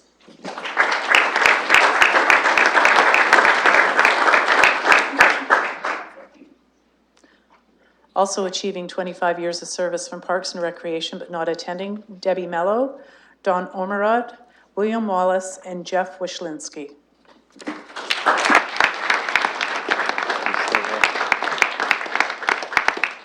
Well, council colleagues and City of London colleagues and members of the London Police Service, I think on behalf of council, it's very appropriate for me to say thank you. You don't do this work to hear thank you. 25 years ago, you had a choice to make, and you could choose what you wanted to do with your career. And 25 years later is an important time for reflection, because you're looking at a decision that you've made and recognizing that you have made countless differences in people's lives because you've chosen to work here with the City of London. You could have done anything you wanted to do, but instead you decided to be a part of the City of London to help build a better city for everyone. And I think over dinner what we should do is reflect back on what the City of London looked like 25 years ago. Wouldn't mind hearing about the salaries 25 years ago, and what it is today. And I'd like to hear about the changes that you've experienced over the course of what's very likely the majority of your career. So to close, I'd just like to say thank you so much for your service. Thank you very much for choosing to serve the City of London in the way in which you have chosen to serve. And let's go upstairs, let's have some dinner and a celebration, and let's invite our family and friends that are able to join us up there as well. And just before you move, we're going to do a picture, but everybody needs to get in really, really close. Is that right? Okay. Councilors, if you could find a spot. Okay, come on, get in there.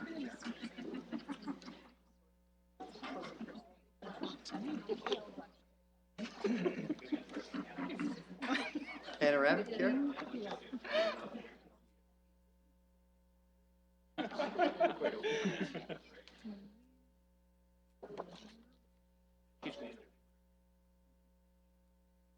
Is that a selfie, Stephen? Yeah. 2 years, sir.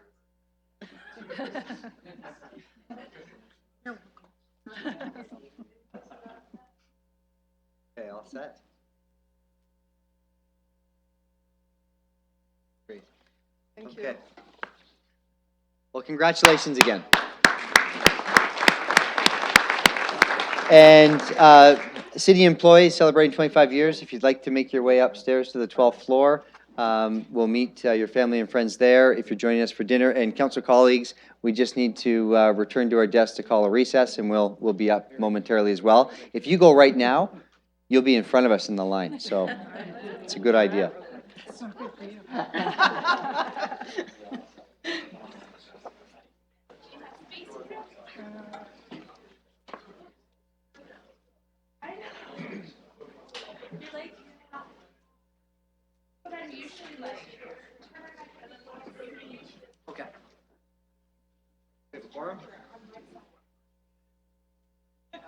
Okay.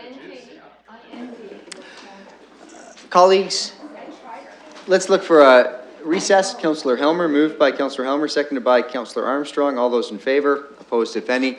What we're going to do, it is a sit-down dinner, and we have some guests, so we're going to work towards a 7:30 return, so that we can have time for to spend some time with our guests this evening. So plan to be back here at 7:30. If we're a little bit later, folks watching from home, it's just because the service upstairs was taking just a little bit longer because there's a large group of people to feed.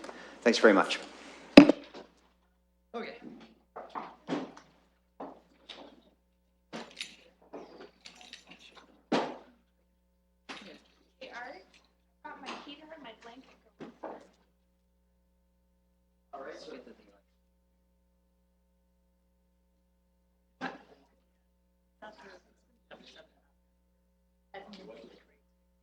Great, yeah, after 7, that's when you turn on the heat.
Okay, thank you, and thank you, colleagues. It's 7:40. I think a few people are just on their way down, but we do have quorum, and I'm going to hand things over to the Chair of Corporate Services, Councillor Morgan.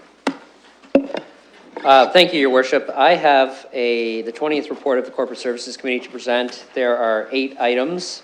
I'm not sure if any colleagues want something pulled. I don't recall any pecuniary interest on it, but I see lots of hands up, so maybe I might want to look into that. Councillor Armstrong, Councillor Helmer. Very briefly, Your Worship. Your Worship, first of all, we had our provincial members of parliament here, and it was a very good meeting. That's our first meeting with them, and I raised this issue at the meeting, but I just want to make sure that it's not forgotten, and I hope that we're going to arrange to have, because we all agreed, to have another meeting hopefully before the new year, maybe in December. So I hope that can be arranged and not forgotten, because people have busy schedules, and the earlier we all know about it, the more likelihood we can attend, because I think the more meetings we have, the more we can get done, and we have a couple big issues that we certainly need their help, and I'm hoping that you're going to be looking into the federal members as well and getting together. Okay, I'll leave that. Thank you, Your Worship. Yeah, I'll just comment on the councillor.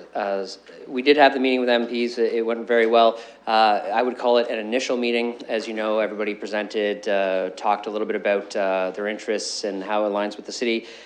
During that meeting, as you know, they committed to doing biannual meetings. Ms. Graham and the government relations team will certainly be working on scheduling those at a time that works for everyone. The other thing that I discussed with each of them was the potential format of the future meetings, focusing more on specific issues and diving deeper into those issues so that we can actually start to make some ground on some of the issues. But I think it was a good initial meeting for everybody to meet face to face, set the stage for future progress, like you said. And Councillor Morgan, we're just preparing the motion, and I'm looking, colleagues, do you want to pull any specific matter? Councillor Helmer, are you just speaking to something, we'll vote with them all together, or did you want to pull an item? Go ahead. I just want to make sure that we, I may have missed it, I know we changed the order, but we still have the minutes, I think, to dispense with. Okay, great.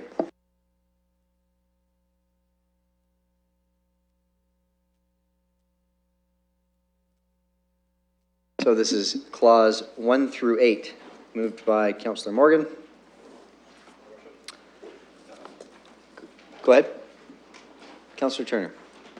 Thank you. I was looking for the appropriate moment to speak on this. And thank you to Councillor Armstrong and Councillor Morgan for discussing about the meeting with the members of Provincial Parliament.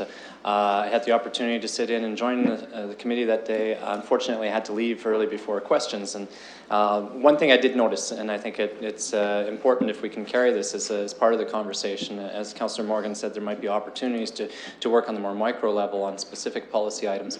The one consensus I noticed amongst all 4 members and from all 3 parties was the need to improve and enhance their services for addictions and mental health.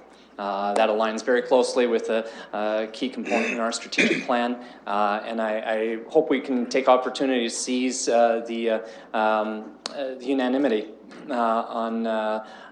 in accord in terms of the need to address mental health and addictions, especially within London, where we have some significant issues that we need to pursue and push forward. So, Great. Thank you. Thank you for that. Other speakers? Okay, let's call the question.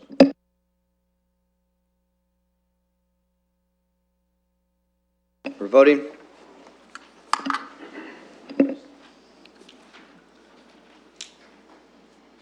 Closing the vote, and the motion carries 12-0.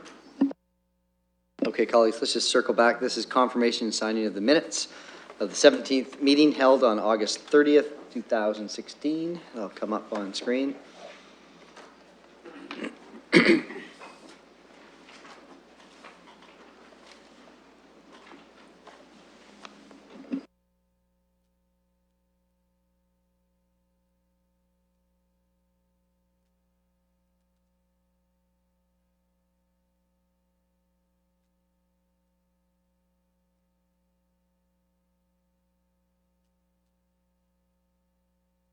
Can we open that up, please?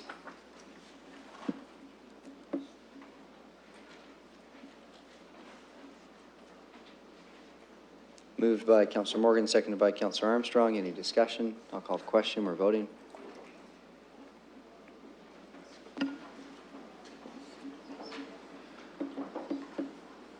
Councillor Hopkins. Closing the vote and the motion carries 12-0. And communications and petitions. There's one. We could refer these to clause 14 of the 15th report of planning. And there's an added as well. I'll draw your attention to C. It's on the added report.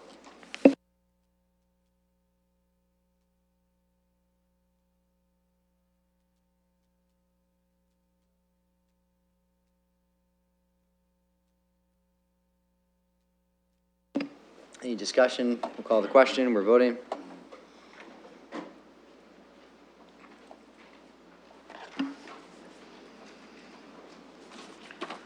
Closing the vote and the motion carries 12-0. Okay, we'll look to Councillor Helmer to move the 13th report of the Civic Works Committee. And colleagues, any specific matters that you'd like to deal with separately? Councillor Park? Number 15, please. 15, any others? Councillor Helmer? I'm aware of 2, 3, and 9. 2, 3, 9, 15, and 11. One better than 10, says the Councillor of Ward 11. Any others? 2, 3, 9, 11, and 15. So we'll move the balance then, Chair?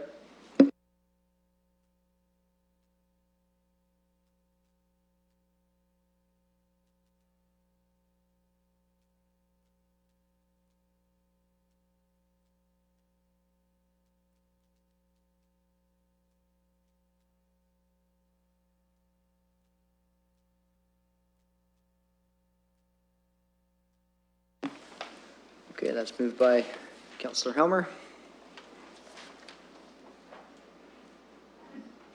Any discussion on these clauses?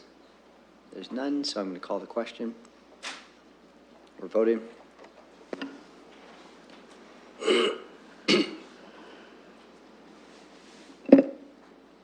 Councillor Huber?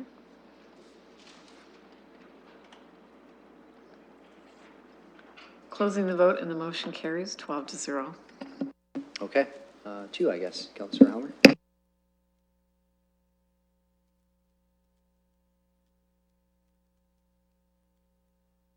Through the chair, just to clarify, on number 2, closing a part of Cedar Park Crescent, I just have a pecuniary interest on that. Yeah, on that one, so I'm just gonna. So if you could just state the general nature of that. I have a property relatively close to that area. Thanks. Great, okay. So this is item 2. I'll look for a motion in a moment up on screen. A couple of councillors have declared a pecuniary interest. Okay, it's moved. Any speakers? Let's call the question. We're voting.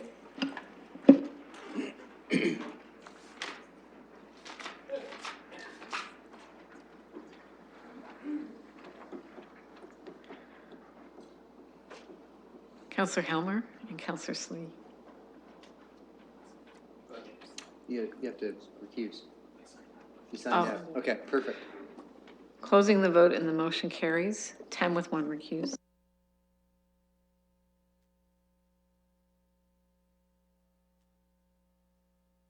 Okay, clause 3. I'll put item number 3 on the floor. This is the cycling master plan. And at the appropriate time, I have a small amendment I'd like to introduce about it. Go ahead. Sure. So there was some discussion at committee, primarily initiated by me, about how far the cycle track should go along Queens Ave. In the plan, it's talking about going to Colburn, so it's a relatively short section downtown, and there's some discussion, as was raised by London Cycle Inc., about extending it to over a long period of time. So I'd like to just add a part D, which is directing civic administration to report back to Civic Works Committee about the possibility of extending it along Queens to Quebec Street. So I've talked to staff briefly about that. doesn't seem to be a big issue, and certainly they could speak to it, but not to change the master plan, but just to tack that on so that we can look at it as a possibility. Okay, so we'll look for that amendment to come up, and I'll just look for a seconder. Thank you, Councillor Park. Any discussion on this? Okay, we'll just wait for it to come up on screen. We'll introduce the amendment, then we'll deal with the main motion. If you could move that, please, Councillor Helmer and Councillor Park. Thank you. And there are no speakers, so let's call the question. We're voting.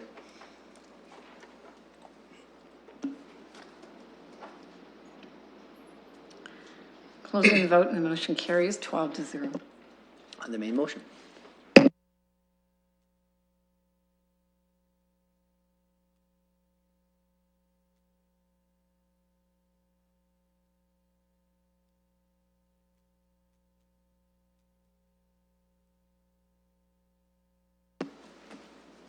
Any discussion on the main motion?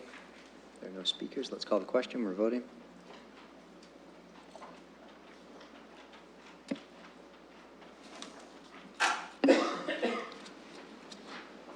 Closing the vote and the motion carries 12-0.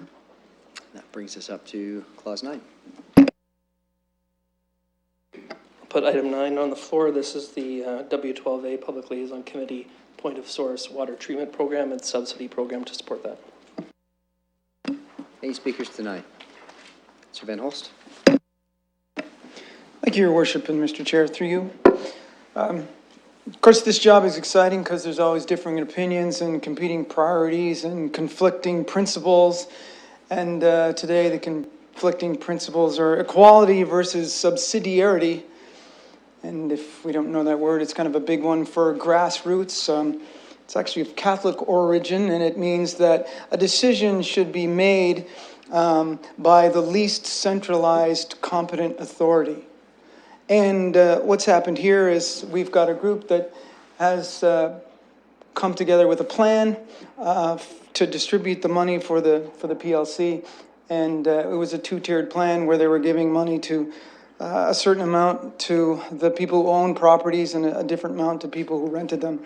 And we decided that, or the committee decided that it should be equal. And we sent this back to legal to find out if we could do that. And we got our advice after quite a few months. But my concern, I would like us to vote against the motion here and simply let them do it the way they wanted. And why? Because those kind of decisions are generally more informed. They're made by the people who are working with them. It's very similar to us making a decision about rapid transit. The province said, well, you make the decision on which technology to use because it's your city. So are we making an informed decision? Did we actually investigate why they asked us for that in the first place and why they, after a year, came back and said, yes, this is what we still want to do? Maybe we know or don't know that there's 160 properties, maybe 25 or 20% of them, 20 to 25% are rentals. Some people own multiple properties, rental properties. So maybe they thought that, I don't want somebody getting 2 or 5 or 10 times as much as everybody else, because that, again, wouldn't be equal. So, especially since income properties can be used to pay for those upgrades as well. So I think we should trust them to make this decision. Now, I remember councillors who were advocating for community decision-making. And so why can't we just let this small community make their decision? So we can do it. We can let them make and this is a perfectly reasonable request and a perfectly reasonable decision. So again, we're kind of battling equality versus subsidiarity and letting them make the decision like decisions we're allowed to make. So please pick the latter. And so what I'm hoping is that you'll vote against this motion, and then we can just put forward the original motion that was brought forth by the PLC committee. Thank you. Thank you. Any other speakers? Let's call the question. Oh, I was looking over there and you're over there. Councillor Helmer? Thank you. And I appreciate where Councillor Van Holst is coming from, but when we set up the Public Liaison Committee and allowed it to direct some of the funds within the community mitigative measures funding, about 25%, I think, per ton goes into this fund. And they're allowed up to $15,000 to direct it for how they see fit, and anything beyond that has to come to us. This is in the neighborhood of $180,000. I think it's very appropriate that that has to come to us for approval, and we can modify the program as we see fit. And that's the whole purpose behind the liaison committee, was to have some degree of, you can direct your own affairs and spend the money as you see fit, and otherwise you have to come to us. So I think it's very appropriate to have one subsidy level that's the same for all the properties. I don't see any reason why we'd have two different levels. I have no additional speakers. I'm going to call the question.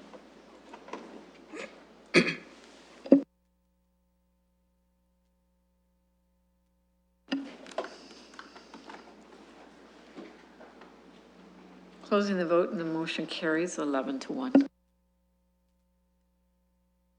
Clause 11.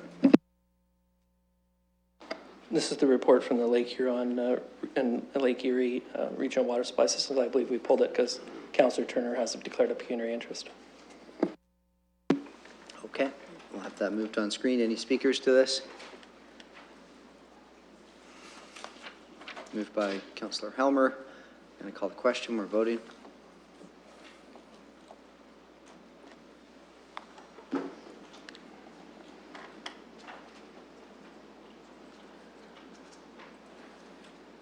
Closing the vote and the motion carries 11 with 1 recuse. Okay, clause 15. Chair, I'm going to go to Councillor Park for this one, if you want to introduce it. Thank you, Mr. Mayor. And this has been brought forward at Civic Works Committee, and it's something that downtown merchants, the London Downtown Business Association, and also Main Street London have been dreaming of for a good long time, to get the buses off of Dundas Street. So I have an amendment to bring forward to this. Earlier today, I attended a meeting in the company of the mayor, the chair of the London Transit Commission, and Kelly Plechny, talking about the timeline of this request. And it was articulated in a very good way, because Ms. Plechny is very talented in that, talking about the challenges of a spring timeline, and that September 2017 is absolutely doable. So I'd like to amend that to September 2017 for implementation.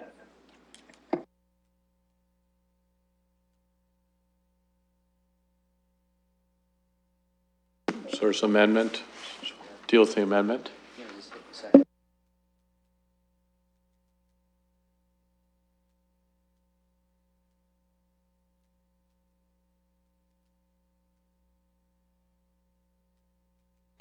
Yeah, quite right. We had some really good discussion at committee last week, and Councillor Park and I had an excellent meeting with the leadership team at the LTC earlier today.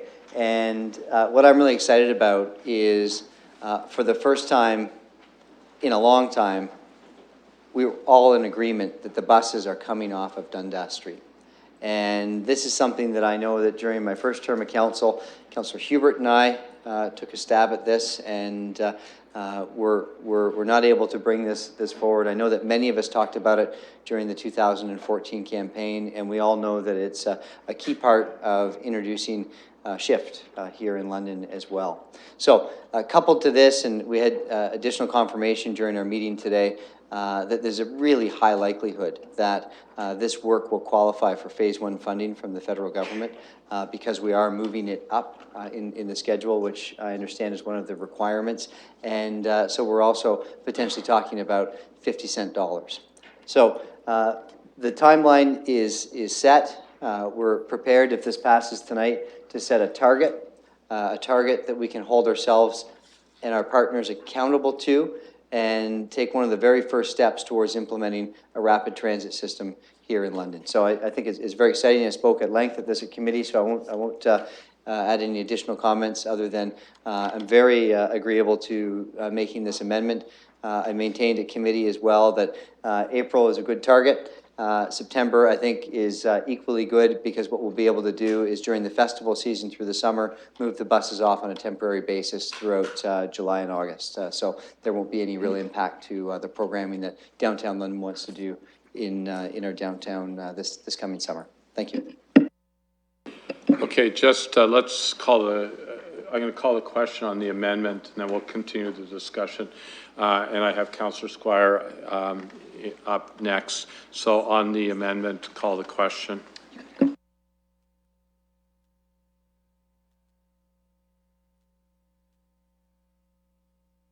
So are there any comments on the amendment? Okay, so let's call the question on the amendment.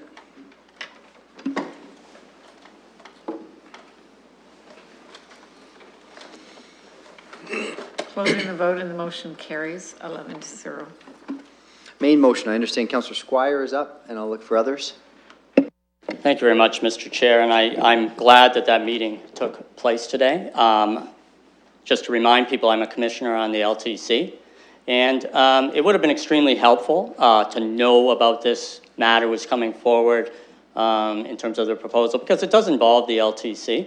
So although I knew the motion was coming, I received a phone call. The background was really important, and so the last few days, as a commissioner of the LTC, I've been going back and forth with Ms. Pelesny and the chair, saying what's going to happen if this motion comes to the floor saying spring instead of fall. So I suppose for future reference, and I can say it as gently as I can, I think it'd be really good if you're going to do something involving the LTC to make sure the LTC is sort of involved at the beginning before these things are put before committee and council. It makes my life certainly a lot easier. I would have been in a difficult position voting tonight as a council member when I would probably be in conflict with what the LTC's position would be. So that's all I have to say.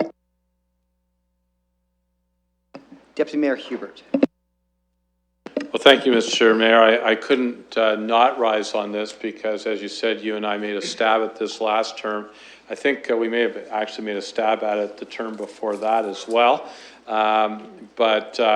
Which proves one thing: if you stay around long enough, you'll see good ideas actually come to fruition. So I'm really pleased to see this move forward. I think it's a significant step, and certainly it fits in with all of the investments that we're trying to make into the downtown. Any other discussion? Let's call the question. We're voting. Closing the vote and the motion carries 11-0.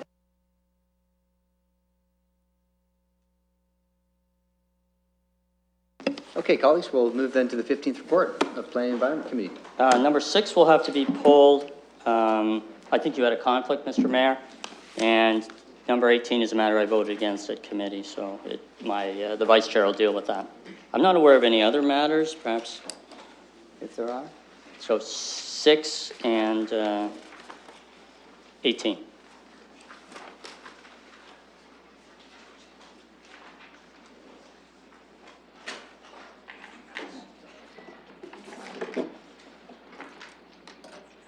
The balance can be put on the floor.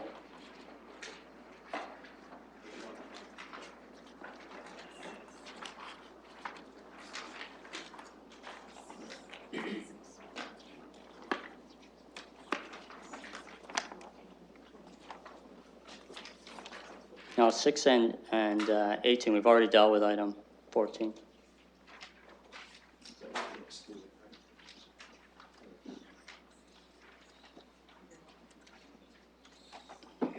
We would have to.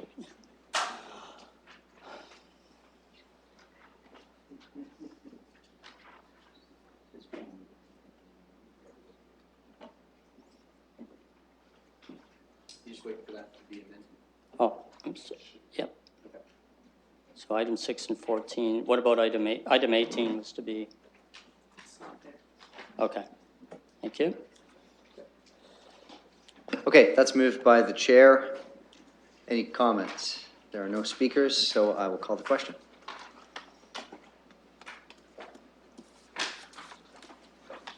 We're voting.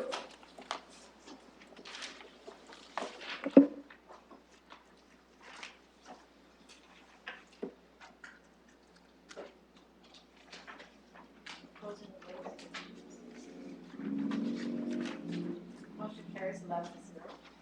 Item number 6, I think there's just a conflict on that matter.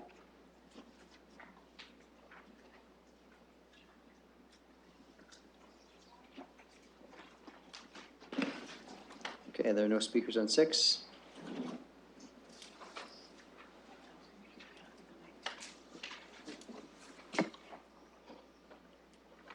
So let's call the question.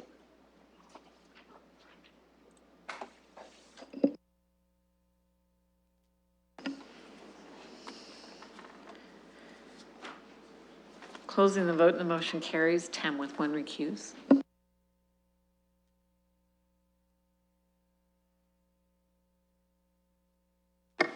Thank you. I've got clause 18 to put on the floor, and I also have an amendment if you'd like to move that first, or if you want some conversation first, let me know. Amendment? Yeah, why don't you just bring the amendment forward so we're aware of it? So the amendment, the intention is to broaden the scope of who could participate in the creation of this business case. So the wording would be to including such groups as, and then the list. That way, should staff hear from any other groups, they are more than welcome to participate. So we'll deal with the amendment first. We'll look for a seconder. I'll second it. Councillor Turner, thank you. So it'll come up on screen. And any speakers to the amendment? There are none, so we'll just wait for the amendment to come up and we'll deal with it.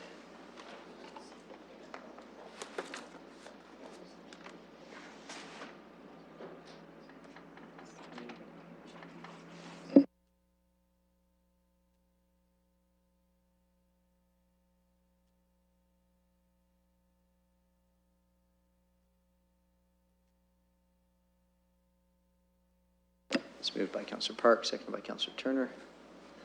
There's no speaker list, so I'm going to call the question. We're voting.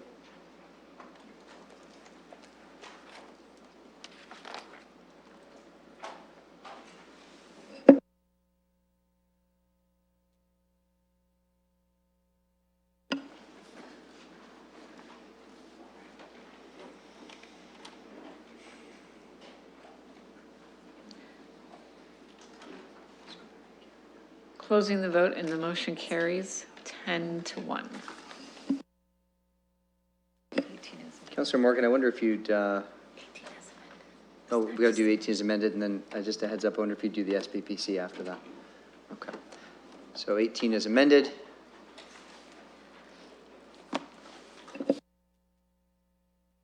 Councillor Hubert, Deputy Mayor Hubert, pardon me. Thank you, Mr. Mayor. I just have a question before we vote on this, if I could, through you to the appropriate staff. Is the intent of this, and perhaps to the councillor, maybe that would be best, is the intent that this be a new organization, or are we open to varied forms of governance structure? Thank you, and through the chair, the intention was to get staff to come back with a recommendation as to what that would look like going forward. The reason I raise that, because the language in it really talks about in a sense, another organization. So as long as, you know, we're clear that there could be a number of different ways, forms of governance that would have the same outcome. What I'm looking for is when you start another organization, a lot of time and energy goes into the organizational structure and maintaining that, and AGMs and audits and all of that sort of stuff. And really what we want to see is the focus into service delivery. So I think it would be good to explore a number of ways, delivery mechanisms to achieve that outcome. So that's what I would want to see in that business plan. Okay, any other speakers? Let's call the question. This is clause 18, pardon me, as amended. We're voting.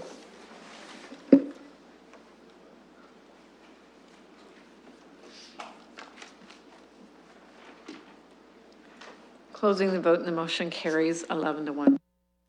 Councillor Morgan, if you'd be so kind as to move the SPPC from last evening. Yeah, it looks like there's 4 items on the public agenda there, so I'd be happy to put all 4 of them on the floor.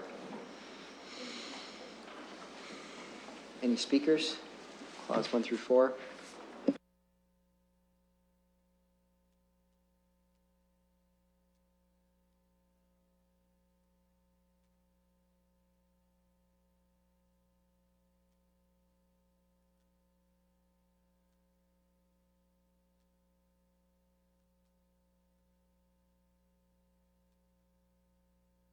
Okay, it's been moved. There are no speakers, so let's call the question. Voting.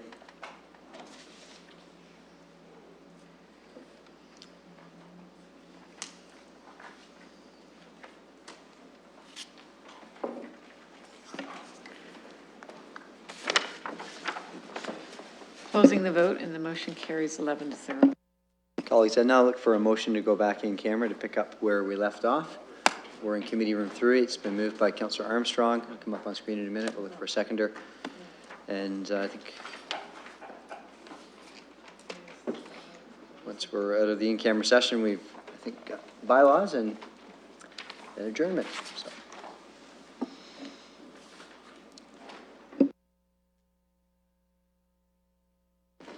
Okay, so if we can get that moved, please. Seconded by Councillor Park. There's no discussion, so let's call the question. We're voting.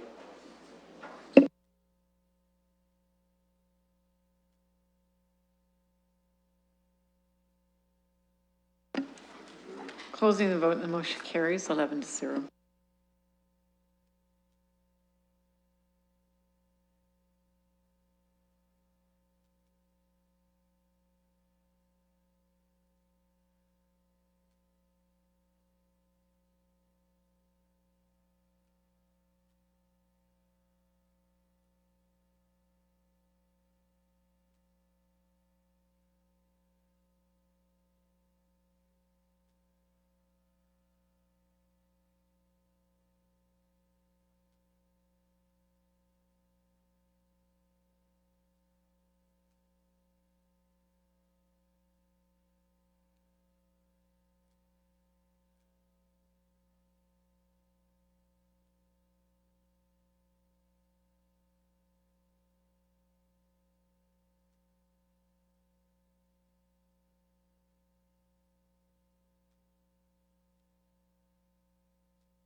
Okay. Councillor Ridley, would you please report out on the fifth public report of the council in closed session? Thank you, Chair. On the matters for which we went into closed session, I would like to report progress. Thank you.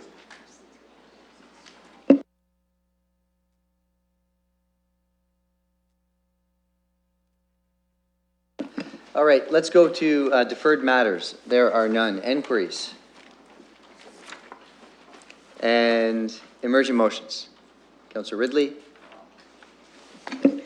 Thank you, Chair. I apologize for not giving notice to my colleagues, but I'm hoping that there will be some support for this. I, as you know, chair the Community Protective Services Committee, of which we are down one member. I also sit on the Corporate Services Committee, of which the same member is unable to attend. So I've spoken with our colleague, Councillor Zafman, a number of times since he has been off, and asked him what his preference is and how to manage this.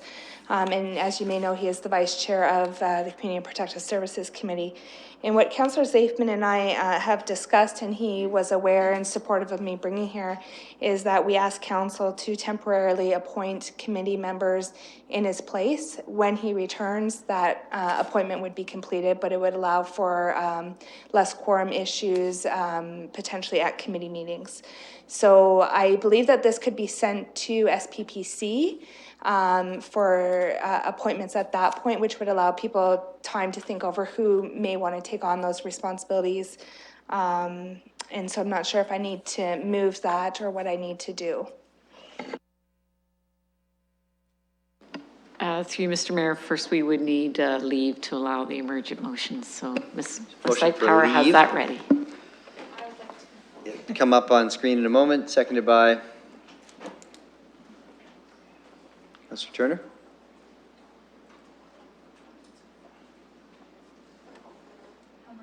Thank you, Councillor Helmer. Okay, let's vote.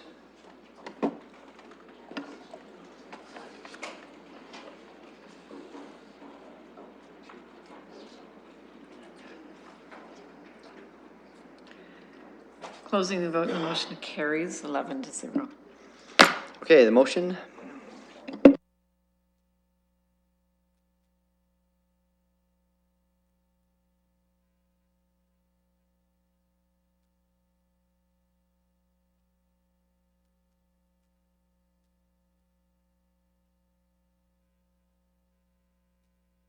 Any discussion? Councillor Turner? Thank you. If I may just briefly, I'd feel most comfortable in terms of procedure and appropriateness if we also had correspondence at that time from Councillor Zafman indicating his accord with this. Any other discussion? Okay, let's call the question.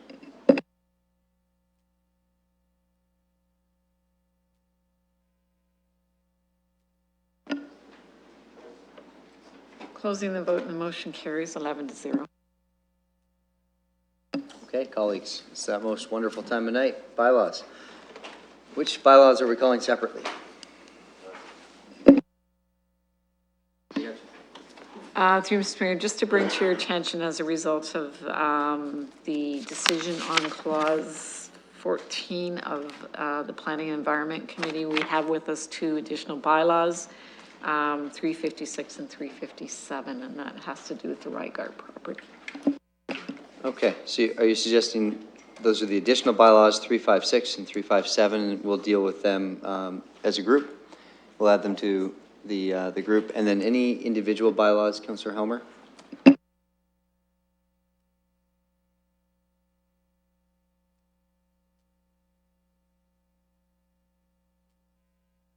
What we'll do is 356 and 357 completely separately. Okay, let's do the rest right now.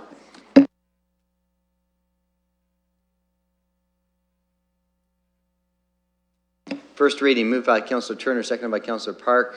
We're voting.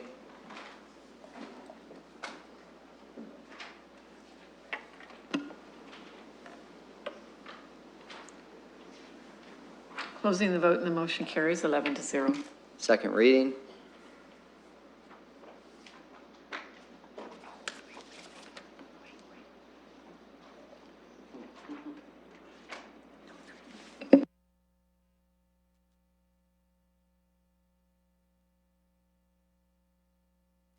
Okay, second reading.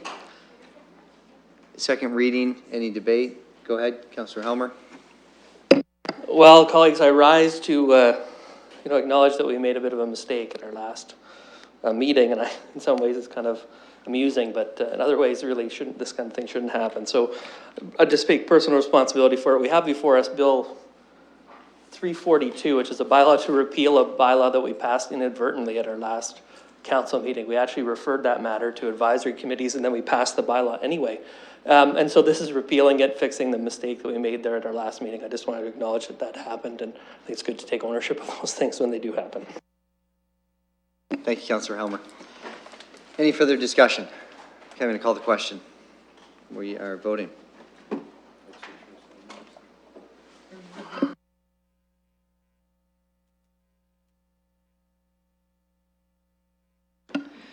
Closing the vote and the motion carries 11-0. Bill 355, we're withholding third reading.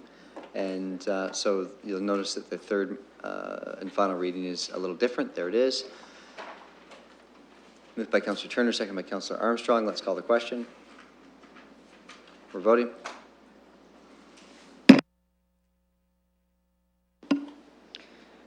Closing the vote and the motion carries 11-0. Okay, let's do Bill 356.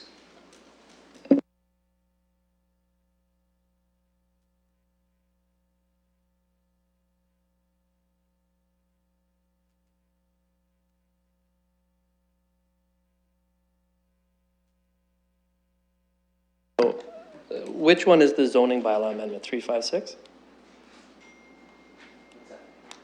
I would like them separate because I'm fine with the other one. So we'll deal with 356 now.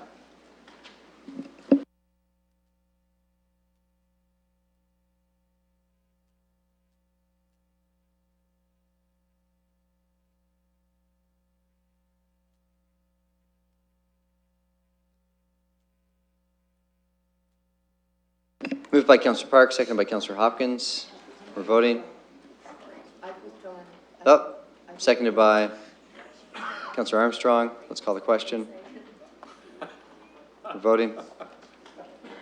Second reading. Bill 356. Yeah. Closing the vote and the motion. I'm going to go home. Councillor Van Holst, you withdrew as I was closing. Could you You need his vote? Want to vote manually? Are you in favor? You in favor? Okay. Councillor Van Holst is going to vote in favor manually. Thank you. Closing the vote and the motion carries 8-3. Okay, second reading.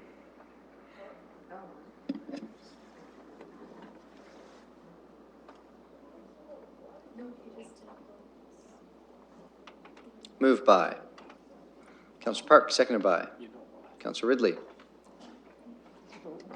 Any debate, any discussion? We'll call the question. Voting.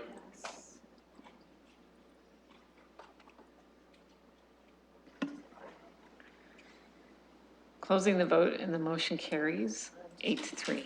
Third reading.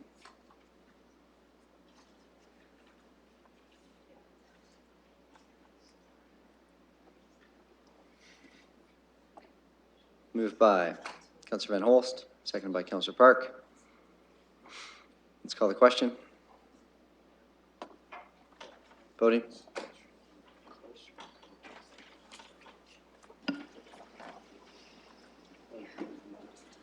Closing the vote and the motion carries 8-3. Okay, let's look at first reading, Bill 357.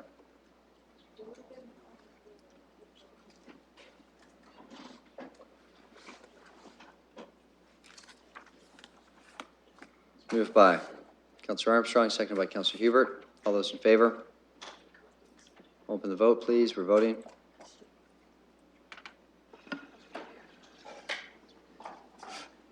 Closing the vote and the motion carries 9-2. Second reading. Any speakers?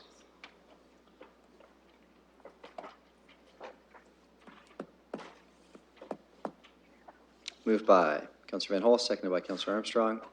Let's call the question. We're voting.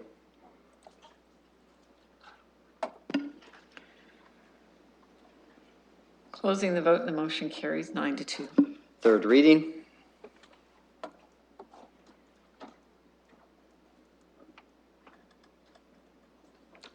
Moved by Councillor Van Holst, seconded by Councillor Armstrong. Let's call the question. Voting.